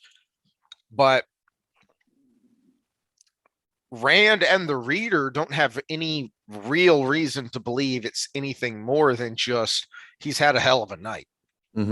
Well, we can look back at other cinema too here, and why they didn't do this, I don't know, because there was a formula for it. Think back to the Nightmare on Elm Street series, and how much they did with those dreams, and the fact that it didn't seem real was part of the equation, because then they would wake up and realize it was in some way, shape, or form. And then there were a number of points there where you, the audience, weren't sure. Okay, they woke up. Wait, did they?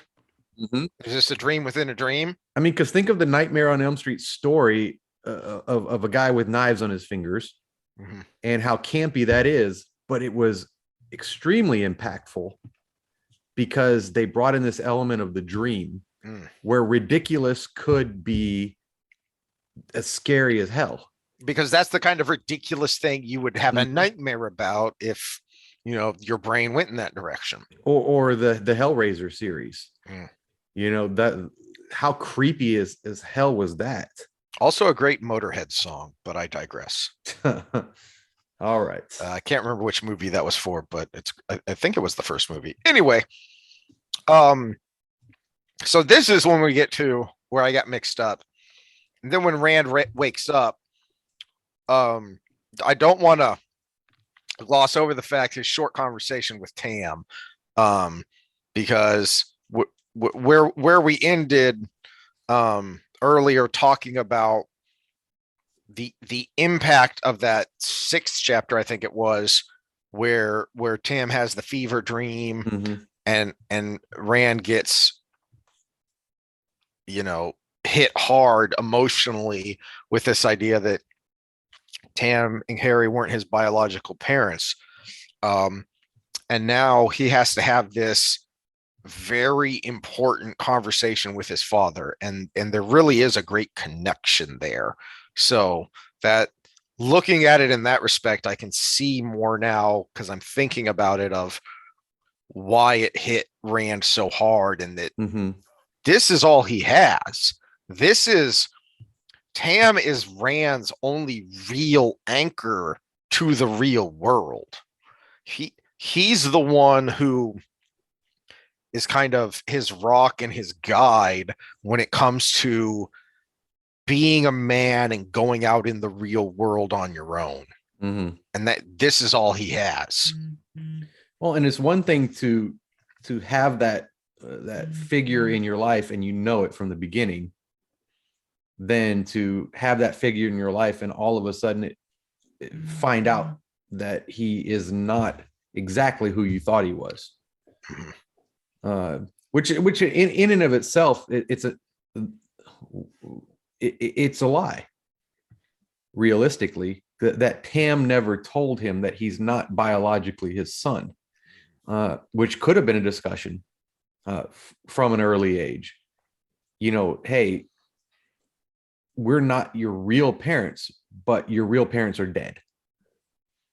That's a reasonable discussion. And that at about, it's again 17, 18 years old, to find out that never happened, that will weigh on you despite the noble intentions behind it.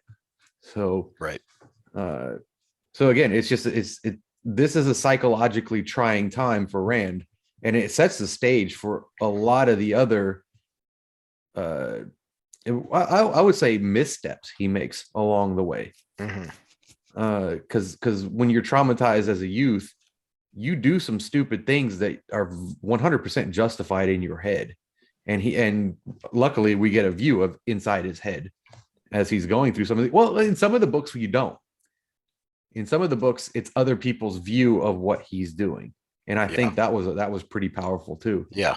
Well, that's something to key in on when we get there, because there's some really interesting points where Rand, starts to change, starts to become more of his destiny or whatever. And you're seeing it. There's some really good scenes later, like in the 6th book with Perrin, So right now, all you're seeing of the other two, of Matt and Perrin, is from Rand's point of view. And I like that setup. And then it's really interesting when that gets turned over later and you start seeing their view on Rand, especially as he changes from what you're seeing here in this book because of what's going to start happening to him more and more. Okay, really big tangent here, but I think it fits with the Two Rivers. There was a discussion in the gym earlier about old wise sayings, early to bed, early to rise, healthy, wealthy, and wise, all that stuff. Well, one of the ladies, her husband apparently had a saying and she couldn't remember it. It was something about farting. And so she texted the whole group from that class and she says, the quote is, "A farting mule will never tire, and a farting man is the man to hire." That sounds like something old Uncle Elmer would say. So there's your quote for the day, everyone. That sounds like a Two Rivers thing, and I can always appreciate a mule analogy. That's added evidence to the idea that the Two Rivers is Texas. Well, for those that follow along and want a little history, for a brief time I lived in Colorado, and I actually saddle broke mules as a little side gig to have a place to stay. So it was I was 15 years old, because I was the skinniest kid in the ranch. That's the first person that gets to be on the mule because you need the lighter kid. Wasn't a fun job. Luckily at that age you're made out of rubber and magic, so when you get stomped on and thrown, it hurts marginally less than when you're at our age. Except when you get in your 40s and you're like, ow, this random pain and you feel it. Yeah. Is that from when I did this, or is that from when I did that? So I'd said that we're about to start moving faster here, and as illustration, so my last notes were on chapters 8 and 9 here, and then my next note isn't until I believe chapter 14. Because what and I fully believe this was purposeful. As I said, that you're getting a lot of character building here. Mhm. Jordan is really taking the time to build a very big, solid foundation, because here in chapter 10, it's going to be action. It's going to be go, go, go, go. They're trying to get away from this dark threat. And it's not just, okay, well, we leave now. No, we leave now, and this stuff is going to be right on our heels. Mhm. And, including we're going to meet new and interesting and more terrible things that I like that Jordan introduces the Dakar and doesn't really show you why they're so terrible, Mhm. except that they can fly and they have this screech that freaks people and animals out. But he doesn't otherwise show you yet what else they can do that makes them so frightening. And I really like that, so stay tuned. He's building on that. Well, I want to go back a little bit to Tam's discussion with his, or Rand's discussion with Tam, because ultimately it's that discussion that convinces Rand he needs to go. Yeah. Yeah. Because Tam convinces him that he will be safer in Tar Valon if Mhm. the Trollocs are after him, if the Dark One's after him, and all of these things. And it also builds on development of Tom, because Rand says Tom, the Gleeman said something like that as well. And he obviously knows what he's talking about. You listen sharp, think deep, and guard your tongue. This is good advice anytime outside of the Two Rivers, but most especially with Aes Sedai and their warders. So again, giving depth to Tam that he knows what he's talking about outside of the Two Rivers, which nobody else in the Two Rivers setting does. And also that Tom has some sort of knowledge in this arena as well. And of course, since even in the show we learn about Tam and where he comes from, that builds Tom. Mhm. Because okay, so we learn, well, we're in a book discussion. Do I want to, because of the series, say about because in the book, all you know so far is that he was in a really big battle. Mhm. That he was a soldier in a really big, important battle. You don't know what it was yet, but Mhm. it was a big one. Mhm. And And he's he got a had hair and mark blade. and he has a heron marked blade, which is the mark Mhm. of a master swordsman, Mhm. which is a very rare thing. All And right. So what happens? So you said there's not much of note well, between there that and wasn't chapter anything that 14. jumped out at me, because chapter 10 to 14ish is when they're on the run. Yeah, 14 is when they get to the inn. Is the name of uh the inn there in Bear Lawn. Uh they're Well, they're we got they're Terran they're on Ferry the in run. between, which Yeah. is important to some degree. Well, you see it in the show. I don't mind what they did with Terran Yeah. Ferry in the show, except it was kind of pointless to have the guy die. Yeah. There was no point to just having him lament while he watches his ferry sink would have been fine. Yeah, the only thing I can think is they didn't feel it was a big enough event to make the Two Rivers kids scared of Moraine, because in the book, but even then in the show they Well, didn't deal with that well, much. here's my beef, because in if you did it more along the lines with the book, you wouldn't have needed a moment there to make them Mm. scared. They would have been scared from the beginning. Yeah. They would have known the, I mean, you got Trollocs chasing you and a Fade on the other side. You're scared shitless Well, of but everything at that moment. what I mean by scared is now after Terran Ferry, it is a good thing to mention briefly, is after Terran Ferry and what Moraine does there. Um, Not only are they scared of the dark things chasing them, but now they don't know if they can fully trust Moraine.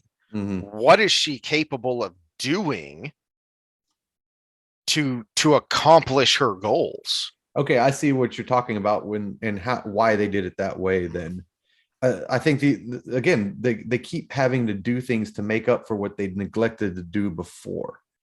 And realistically, they were afraid of her before they ever left the village. Yeah, And and when she shows up in the well, show, just having the conversation with Tam would have made Rand wary of her yeah, because of the words he said. it's why I griped at the very first episode that she shows up and Mistress Alvarez, how can I help you, Aes Sedai? And everyone knows who and what she is and is deferential to her.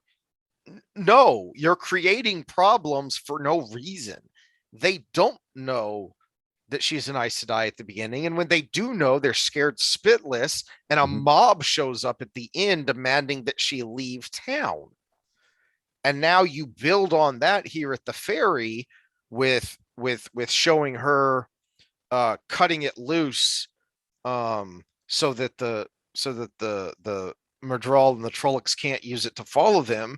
And now all of a sudden you're adding to that. We're already worried about Aes Sedai because there are so many negative stories about them, and that's all we know.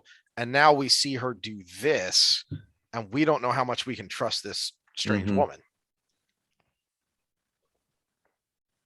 This is where the neglection of having Tom in the show is also glaring, because he was the counter voice.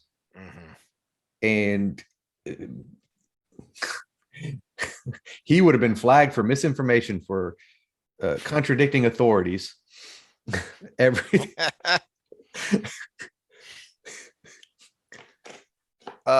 Yeah, because the Two Rivers youngsters are the reader's eyes into this world, because we don't really know anything coming into this story, and neither do the Two Rivers people, because they're so isolated. So your view into the wider world is Moraine, but then also Tom, and they counterpoint each other because they come from different places with different ideologies. So you're right from the beginning, you know that there are more undercurrents in the world than just what you're seeing on the surface from what Moraine is telling you. And that is something important Tom does. There's another scene before Barillon that I think is important. And it's where Lan is basically teaching them about combat. Okay, so this is another thing that was glossed over. Yep. And they have the moment where they show off their skills with the bow, because all the Two Rivers men know how to shoot the bow really well. Yep. And then he's like, well, that's great and all, if they agree to never come close enough that thing's useless. Yeah. And so he teaches Perrin how to use his axe. He teaches Rand a little bit about the sword, and he teaches Matt how to do some stuff. And it's a moment where you kind of make that leap from just a country bumpkin. Well, you probably fit, they all work on the farms, they do everything, so they're going to be a little bit better than a city boy in a fight. But at the same time, taking them to that professional training, and again, the scale of time, instead of just putting a little thing that says 3 months later. You're seeing that scale of time of he's getting a little better. Maybe you can show a second scene where they're a little bit better, and then a third scene where they're a little bit better. And so when they encounter Trollocs again here in a few chapters, it makes sense that they're able to kill a few. Oh, if you're going to be as campy as you are in some of these scenes that they did in the series anyways, should have just gone and done an 80s montage, a Rocky montage of training as they're in the travel. Sweet. We could have had a cool trendy song. So incidentally, for anyone that's been following along here, the point about the bows is why I said, look, if you're not going to bother with the described look of the people from the Two Rivers, then why not just, since you're getting a bunch of British actors anyway, get people that can do a Welsh accent, so that everybody, that's one of the reasons I said that, because the longbow is they were Australian and New Zealand, not British. Oh, I thought most of the actors were British. Well, one's an Aboriginal Australian. I knew a lot of them were British and had come from what's her face and Tom, and not the one, that dude, but then anyway, um I think the kids are all Australian. a lot of the casting and production was done out of Britain. That's why I thought that a lot of them were British. But if you're going to have them do these, real or fake, apparently British accents, then find people who can do a Welsh accent, because Wales is synonymous with the longbow. And that's unique to the two rivers in the story. And it's a specific accent that is going to come up here in a minute. Mm-hmm. So that is something that is going to pop up again, is this idea that they have very unique bows and they're all pretty darn good with them. And not just land, but something else you get in the books is that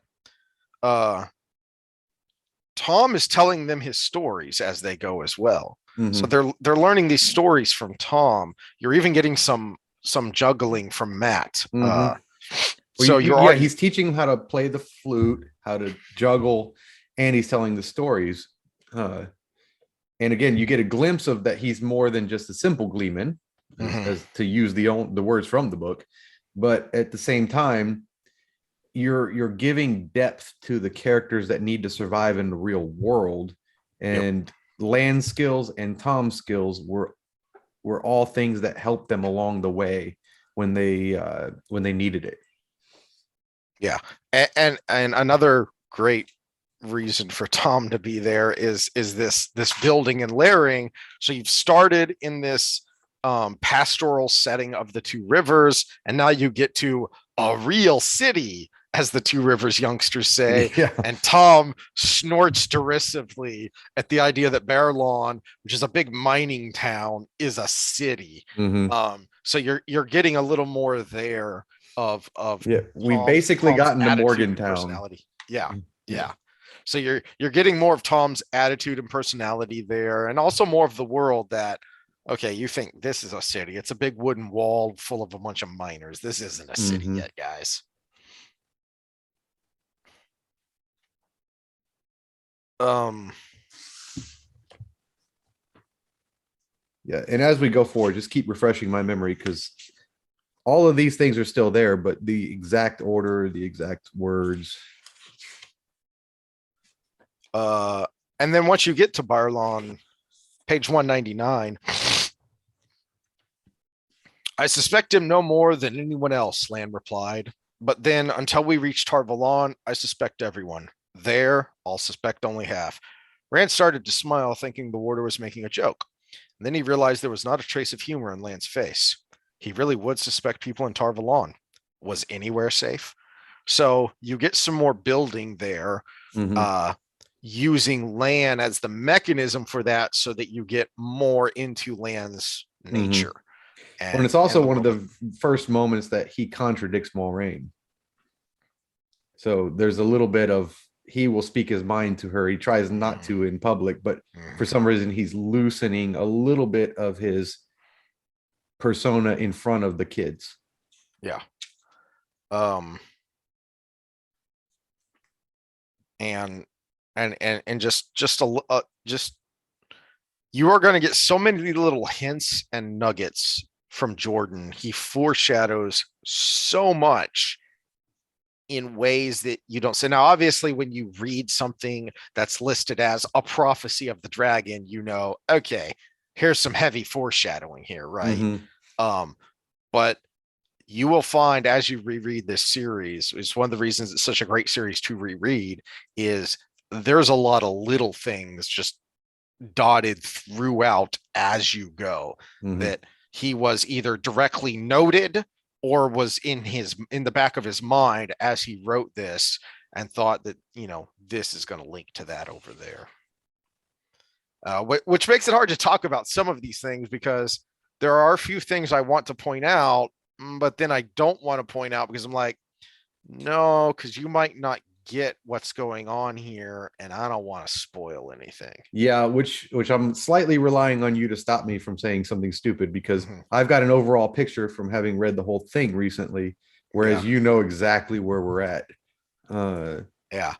relative to S- what people should know. So, so uh but then from that we go back right back into the dreaming. So again, it hasn't been that long since Rand had his first freaky dream, and now we're doing it again, and it's going to become even more vivid, even more literal, and now there's interaction in it. mhm.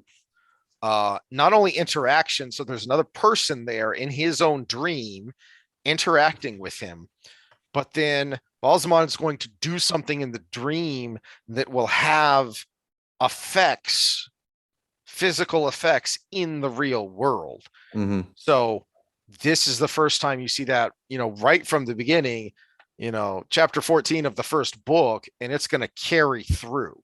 So Jordan is setting up some very serious rules here that he's going to be building on.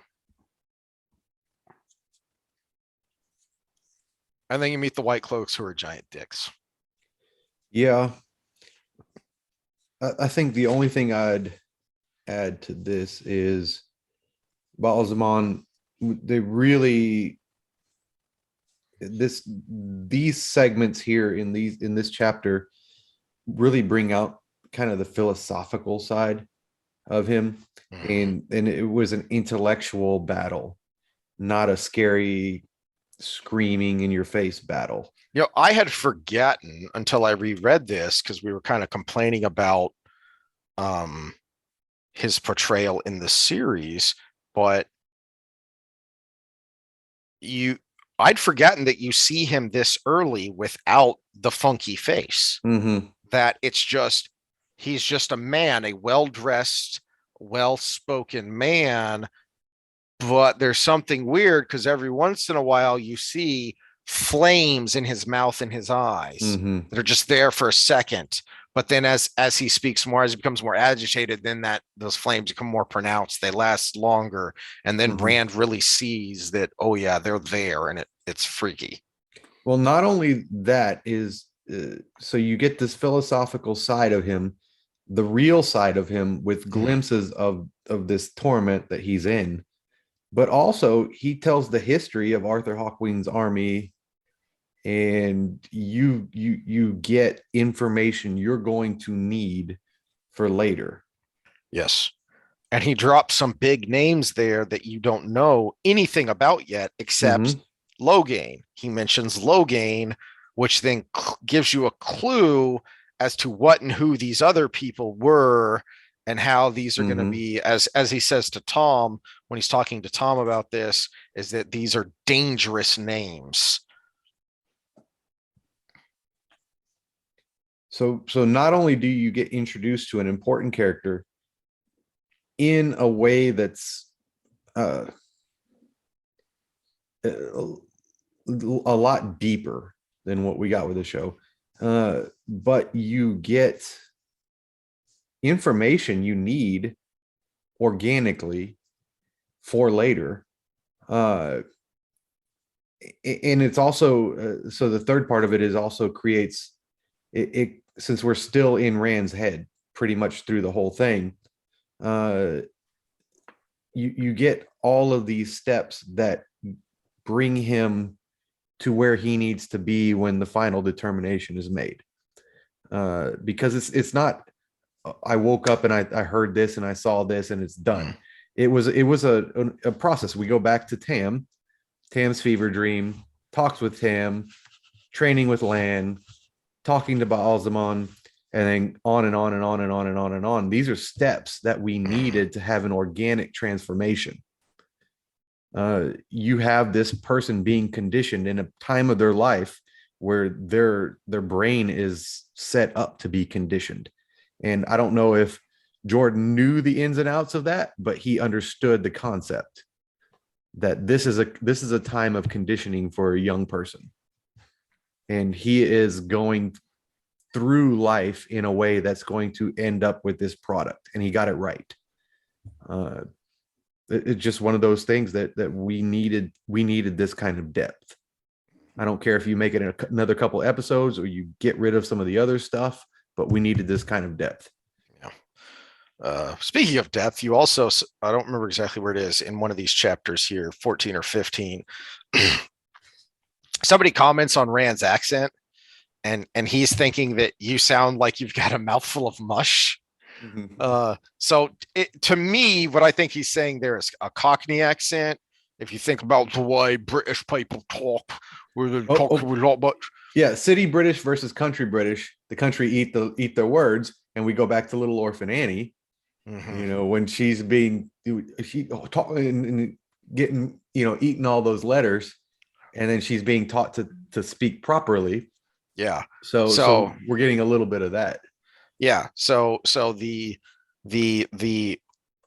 so to me the lower class, working class, people of Andor tend to sound like a kind of Cockney accent, and he doesn't really describe it, I don't think, or at least not that I've encountered yet. He just says that the Two Rivers accent is noticeably different. Um, so I get the impression that for a lot of Andor, it's kind of a Cockney accent, except for the more upper crust and the more urban dwellers. Which is funny because Manatharan and was supposed to be kind of like an American thing, and the Two Rivers, we've heard the analogy of Texan, but the accent he gave to Shanshan was the Texan accent. The slurring their words. Yeah, the slurring and the drawl, I was never quite sure what he was going for there. He has specifically said it was something like that. So, oh, really? For the Sanshin? Yeah. So so the Shanshin are Boomhauer. But oh man, all right, man. All right. That's an oddity. That's interesting. I had never seen that. So chapter 15, to me, there are two big things that happen here. Well, kind of three. The confrontation with the white cloaks is great, even though you're not quite sure what's going on there. But in a lot of ways, because again, you're getting more Matt being Matt. But before that, you're introduced to Min, who really stands out because she does not look, she does not talk, she does not act like anyone Rand's ever seen before. And in a lot of ways, like anyone else here that you've seen in Baerlon. You also get from her more of this epic fantasy-ness, because when she starts talking about her visions and the way she sees the pattern, you start to get this prophecy-like language that is, for any people who've read the Bible out there, it's like the stuff in Revelation where you're like, what is exactly is being talked about here? How much of this is literal and how much of this is allegory? How much of this is metaphor and allusion and illusion? And so you get that with Min, is you get some of that mystery of what are these things that she's saying and what does this mean? So you got a little bit of that in the prologue, because he ends the prologue with with a little bit of the prophecies of the dragon and the chronicle of the dragon. And now you're getting more of that in game, if you will, in the world. This is one of the things I didn't like in the show, because with Min in the show, she knew everything she saw and it wasn't a mystery. Yeah. Whereas what we see here is sometimes she's certain. And when she knows, she knows. When she knows, she knows. But for the most part, I saw this, it's anyone's guess. Yeah. And especially when it comes to everybody involved in the story, there's more guessing than certainty. And the one thing she's certain about at this point, we don't know about for another 7 books, I think. Yeah. So yeah, the thing she's taunting with and laughing about, you don't find out for a good long while. Yeah, for a long time. But that's a big part of Jordan's work that's so important, is these are normal people, which means they're flawed people. They are not perfect people. And even though they have powers and they are heroic and do heroic things, they're still uncertain people trying to make their way in an uncertain world. And Jordan does his best and most often succeeds, I would say, at showing you the rational thought process for the decision making of the main characters, even if you, the reader, have some outside knowledge that makes you think, why the hell are you doing that? And so it can get frustrating sometimes where you're wondering, why are these idiots acting like idiots? But he is showing you it, they're idiots to us because eventually, as the books go on, we have more information than they do. But that's why these early books are so great, is because you don't have any more information than the character does. And the character is just trying to do the best they can with the limited information they have in a very scary world. Well, let's go into Nynaeve reappearing, and then we'll call it a day. Yeah. Yeah. So chapter 16, the wisdom, and then they're going to be on the run again. But let me remind myself where this chapter ends so I don't get too much ahead of myself. Well, I'm in Strangers and Friends. Here we go. Yeah. Yeah. So the wisdom, chapter 16. So here we go.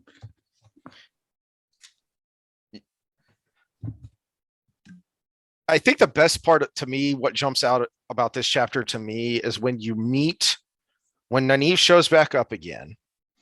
And I mean, you get that bit that was in the show and then they ruined it about Nynaeve being able to track Lan, even though he was zigging and zagging all over the place.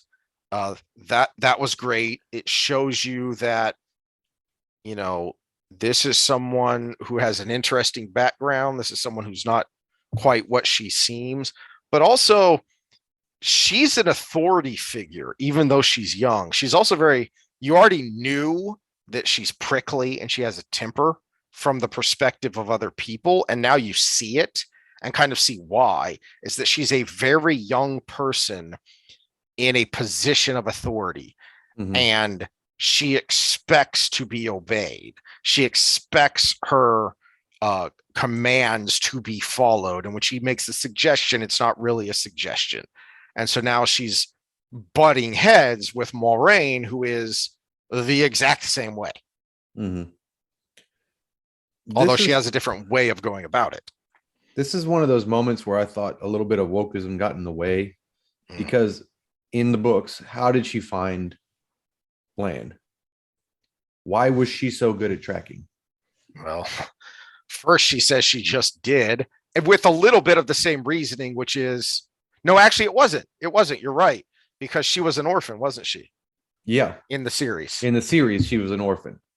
But yeah, I'd forgotten about that. Pissed me off too. But why was she able to find Lan in the books? Was because she was a daddy's boy. Yeah. Or she was girl. She was daddy's girl, a little bit of a tomboy. He didn't have any sons, so he taught his daughter everything that another father would have taught a son. And so she would track and hunt and do son things with her father. Which is actually a pretty good way to raise a strong woman, right? But no man needed in the series. Nope. She was an orphan, and apparently she just out of the blue learned how to do it on her own. Yep. Maybe it was floating down the river when she got her braid. Well, I don't know. In large part because they wanted to create this contrived reason for why Nynaeve hates Aes Sedai, when what it really is this slightly slower build here in the book of, she doesn't exactly hate Aes Sedai. She kind of eventually comes to resent them, but really she hates Moiraine. It's a personal thing. It's, you came into my village, you disrupted the lives of my people who I'm in charge of protecting and helping and healing, and then you took 4 of my youngsters, 4 of my children that I'm part of overseeing their welfare, and you took them away. she has a problem with Moraine personally. I don't know why they felt the need to make it this I hate Aes Sedai for these reasons things rather than a personal Well, animus I still between. don't understand the connection of being an orphan hating Aes Sedai. Oh, because in the story or in the series, it was something about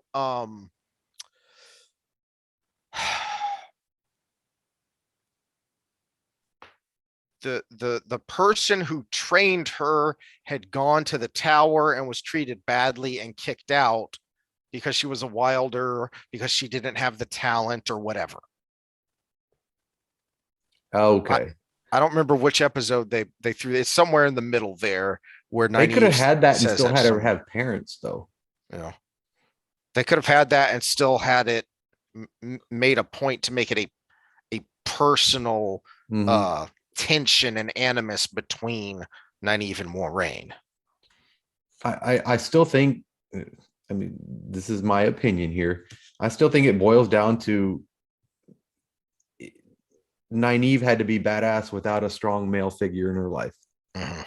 And that's just sad. Yeah, because her parents did die when she was young, Mhm. but not so young that she doesn't remember them and didn't learn valuable lessons from them. Mhm. So she was given a good foundation from her father, but then she had to live on her own from a pretty young age. I don't remember at what point you find out that they died early. It's kind of implied here. But then something else you never get in the series that's kind of the last part of this chapter, that is so good is when Nynaeve comes out from talking with Moraine alone, and Rand's the only one there in the hallway, and they have a little conversation, and Nynaeve kind of softens a little bit because, as she said, it's just us out here in the world, and we have to rely on each other. But also, as she says, it's only been a few weeks, but Rand has grown. You know, Mhm. he's a man now, and she's, however, begrudgingly treating him as not an equal because Nynaeve thinks she's better than everyone else, but not as a child. And so she's having a more frank discussion with him. And you never get that either. Even kind of, I don't even think you really even get that with Egwene, even though they're supposed to have the strongest relationship um of the Two Rivers people, is this idea that you know I'm pretty harsh, I can be rather brittle, and I have a temper, but here alone with just the two of us in the quiet, I'm going to soften a little bit, I'm going to open up a little bit more to Rand, and I'm going to tell you what really happened, what's really going on, and let you know that, hey, we have to rely on each other, whatever's going to happen going forward. Mhm.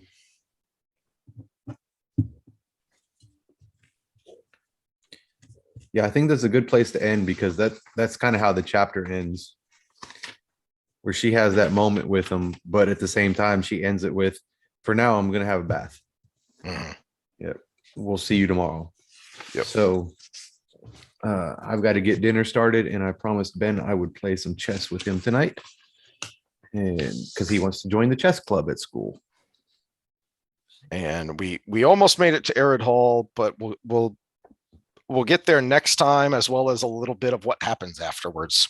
Well, it's good we didn't get to it because I still need to watch, and I'll do it tonight. I need to rewatch that last part of that episode. Because there was something that bothered you about it. Well, because I said he had gone back to Eridol, and someone you said and someone else said it looks like Tar Valon, and someone in the comments said they actually used the same set for both, so it's hard to tell. Ah, And so I need to go ahead and watch that part. And in the comments, someone confirmed that they rewatched it, and it was the dagger in Peyton Payne's hand. So so I need to go ahead and rewatch that part just to have that there, because people don't you don't realize in book one how important Shadar Logoth is to the whole story in general, not just the Matt timeline.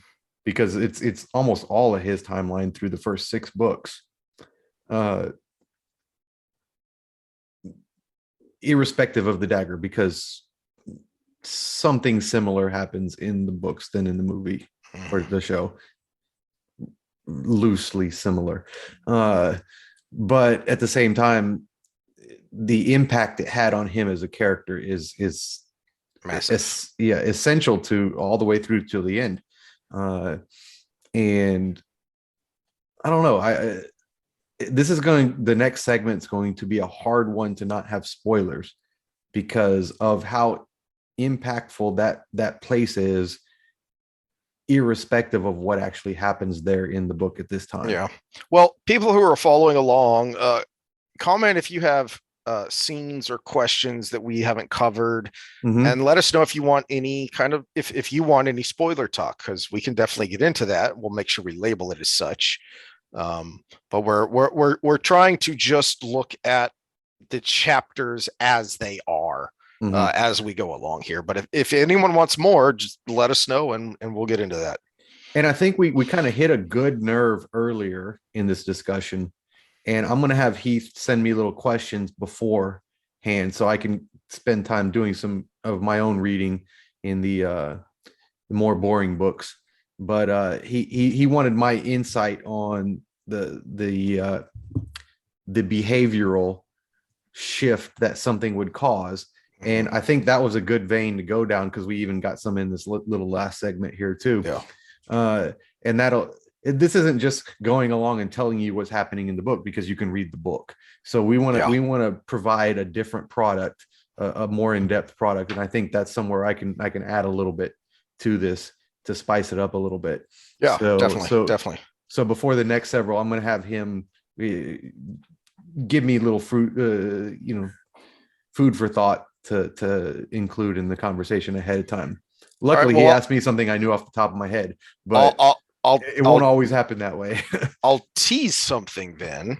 Okay. Because there is something we didn't mention here in one of these last chapters that we can start with next time, and that is the trauma of Padden Fane, because we do meet him again.